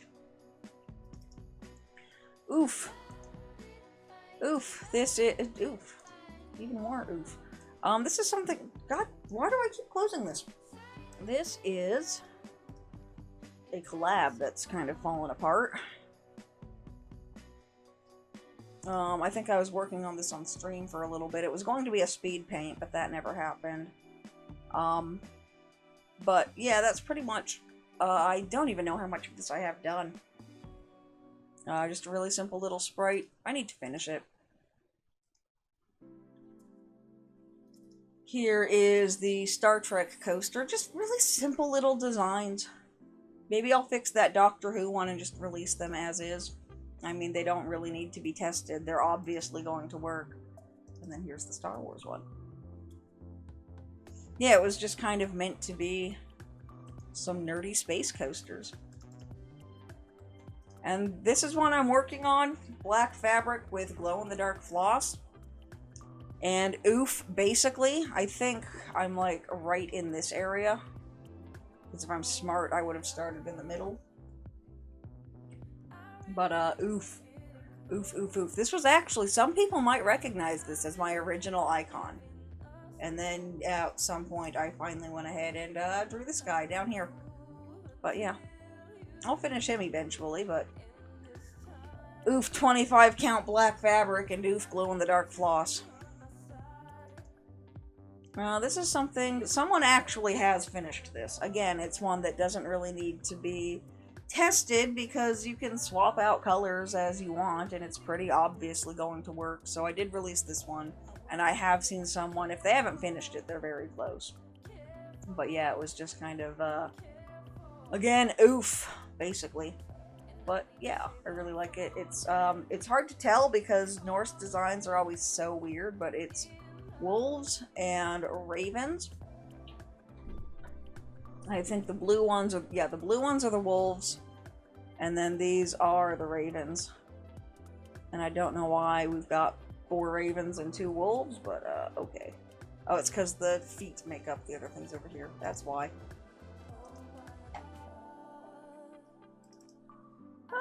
We've got a Death Star. There we go. I started on this, and I screwed it up, and I had this really pretty dyed fabric just for it, and I screwed it up. But that one's going to be fun, if I can ever get to it. Don't remember where I found the artwork, so I might not even ever release that one. Oops, that's not what I wanted to do. This is one I tried to start this on a stream once, and it just fell apart immediately. But we've just got a Mutant Ninja Turtles postage stamp. But I like to, for these ones that are a specific IP, I don't care what kind it is, I like to put that on there. And then we've got some more of these transfers. Really no point in... Really not much of a point in actually bringing them up, I don't think. But, yeah, they're just a whole bunch of these, iron-on transfers, like the mustache and the other ones that I did. Some more Tuber Sim stuff that I really want to do again, but it's just low priority. But it's the dogs, Edgar and Maya. I just thought this would be such a fun one to do. And just, you know, I've got other things on my plate. Now we've got, oh, we're getting very close to the end. Now we've got a couple more 2-color ones. This was done specifically for a floss color called Hyacinth. My nose is super itchy again. So, you know, if the floss is called Hyacinth, let's do something that uses that. Then we've got these, some more deer. These ones are more out in the open. Kind of more of a Bambi vibe, I guess. I don't know. But Mama Deer and the baby. This is another one I have started about 3 times, and it just never seems to work. Because, like, it's backwards from the way these ones usually are, and I think it throws me off and just makes me uncomfortable to work on. Because usually the background is a color and the subject is done in black. But this one, the subject is a color and the background is black, and it just throws me off. But I don't even know what color to use for that one. I was going to use, obviously, Las Vegas Boulevard, but that one has black in it, so it never really looks very good. Here's another one I've started, and then it just kind of fell apart, but we've got some parrots. And I think I was using Midgard Serpent for the background, but I can't remember. Oh, this is one that I've finished, and it shouldn't be in here. But here we go, we've got some polar bears, which actually, this one uses 3 colors. Most of them use 2. And I really wish my nose would stop itching. I keep scratching my nose in this video, so professional. But, yeah, we've got 3 colors on that one. That one turned out really good, and let's put you... I just opened my camera. No! Skadoosh. Here we go. These are the other reindeer, which I'll open this one because it's easier to see. But, yeah, you can see these are big, bulky, burly reindeer. And they're more mature reindeer. They've got bigger antlers. These are the ones that I wanted to use. And I don't know where the assets went, and it was too small, really, to do what I wanted to do on that fabric. What is my hair doing? So I had to go out and find brand new reindeer. And I just really wish I could have found these ones again and used those. But I guess it makes more sense that I didn't reuse the same assets for that.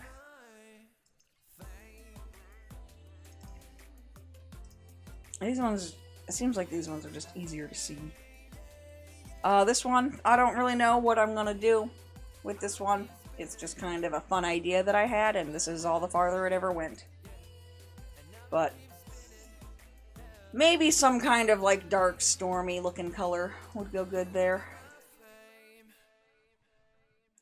Here we go. I designed this on stream a long time ago. And then it's just never gone anywhere. So I love this scene. This scene cracks me up. So I went ahead and I tried to find a good screen cap of this. The problem with screen cap being that it's not going to be 1-to-1. And like redoing this with sprite rips would have just been, I don't know. Probably would have been easier, honestly, but I didn't really know where to find the background assets, and like this area was ridiculous. So what I did was I took the screen cap and I just pixeled over the entire thing. And I've got the fabric for this all dyed up. I just haven't started on it, and I really want to. That's one of the projects that I need to get on sooner rather than later.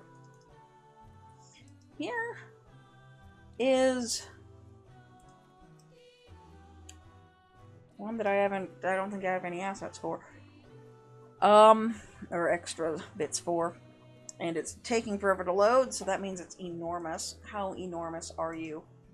Oof! There we go, this is the biggest one. But I love this entire season of the Venture Brothers was so freaking weird, and I loved it. I need to do this. It's going to be one of those ones where it looks long and involved, but like there's very little going on because there's no shading. The backgrounds are very painterly, but like there's really not a whole lot going on, so it wouldn't be very tedious to do. Time consuming, yes. Tedious, no. But it's just, you know, ultra low priority like everything else in this folder. Except for this one. I really need to get back on this one because the proper season has started. So I need to pull this one out of the bin and put it in the rotation. Try to get them clicks on it with the new season coming out. But I freaking love this show. It's so good. It's so funny. If you haven't seen it, Villainous, go look it up on YouTube. It's great. And now, my nose is still itchy. I wish it would stop. Now we're just back into the YouTube stuff again. A lot of this is going to be more Yogscast stuff that I still haven't done, but we'll take a look at it anyway. So first we've got Boof, who is Mr. Blobby. And if you don't know what Mr. Blobby is, count yourself lucky. Now we've got Frog Leap. Leo, I can't pronounce his last name, but he is a cover musician on YouTube I really like. I've got him started and just haven't really got to him. Then we've got Lewis, PC Master Race over here. I'll probably do his harpoon in like a metallic if I ever manage to get to him. Oops, I hope you can't hear my husband talking in the other room. Oops, I don't actually have. So, at one point, Crystal and I were talking about doing a collab that never wound up happening. And this was what I was going to do. I was going to send her like half of this or something and then have her finish it. I can't remember exactly what we discussed. And I thought, you know, she'd enjoy this. This is kind of a funny one. And then it just never happened. Now we've got Ross, who plays as Bob Ross with the golden gun. And that one's that's such a weird model. It doesn't come across very well here, but his model is just a flat texture. There's like no heft to it. It's so weird. So if he turns the right way, you kind of can't see him. And then Rithian has been, what is this guy? Phoenix Wright. And I don't think that's a weapon they use anymore. I think it was the Thor hammer, and it would shoot you up into the air, and then you'd come down and you'd blow up everybody near you or something. I think that's what that was. And the golden gun that Ross had, it would... If you shot it at a bad guy, it would instantly kill the bad guy. If you shot it at a good guy, it instantly killed you, is how the golden gun works. And then we have Smith, aka Wace Mindu. He's supposed to be, obviously, Mace Windu, but the model is broken and just derpy as shit. So they call him Wace Mindu. That's pretty much all that is. Fun little gag. And then Trotimus, Chris Trot, he's just Yoda with the, I think that's the portal gun. Because it's kind of, sort of, not really a Valve game, so you can use any Valve assets, so you'll see a lot of weapons from different games. And then Terps is just Marty McFly, and he's got some kind of bomb. I only got through like half of these guys. I'll do Xylus and then I'll go to the other one. And then Xylus is Cormit. Not Kermit, Cormit. If you've ever heard me referring to my Kermit piece as Cormit, I think I've said that more than once. This is why. Because he's Kermit the Frog. And he is very Dutch, and one time it just came out Cormit. So that's what he became, and now technically it's his own character, Cormit, which means he's able to merchandise, which is freaking hilarious. And then the last one is, again, just another YouTube piece that I really want to do, but just haven't got around to it. It's just some of their official channel art, and it's Shin, Duncan, Kim, and Lewis, and there's a whole bunch in there, but this was just the section that I felt like doing. I actually use this particular piece as an icon on Dreamwit, but yeah, there we go. It's taken about 3.5 hours. My voice is very rough. I'm sure you can probably hear that, but that is every single one of my cross-stitch patterns. So if you guys see something that you would like to see work into the live stream rotation, let me know. Put it down in the comments below, and I will try to dig it out and put it in the box, or else pop it to the priority. I'll probably make a spreadsheet of priority based on what you guys bring up on here, but it is very late. I am going to go. I wanted to have this video up today, but that's not happening, so you guys probably just won't get a Tuesday video until next week or whenever this goes up. I don't know. But thank you guys so much for watching. Thank you for liking, commenting, subscribing, all that fun stuff, and I will see you guys next time. Bye!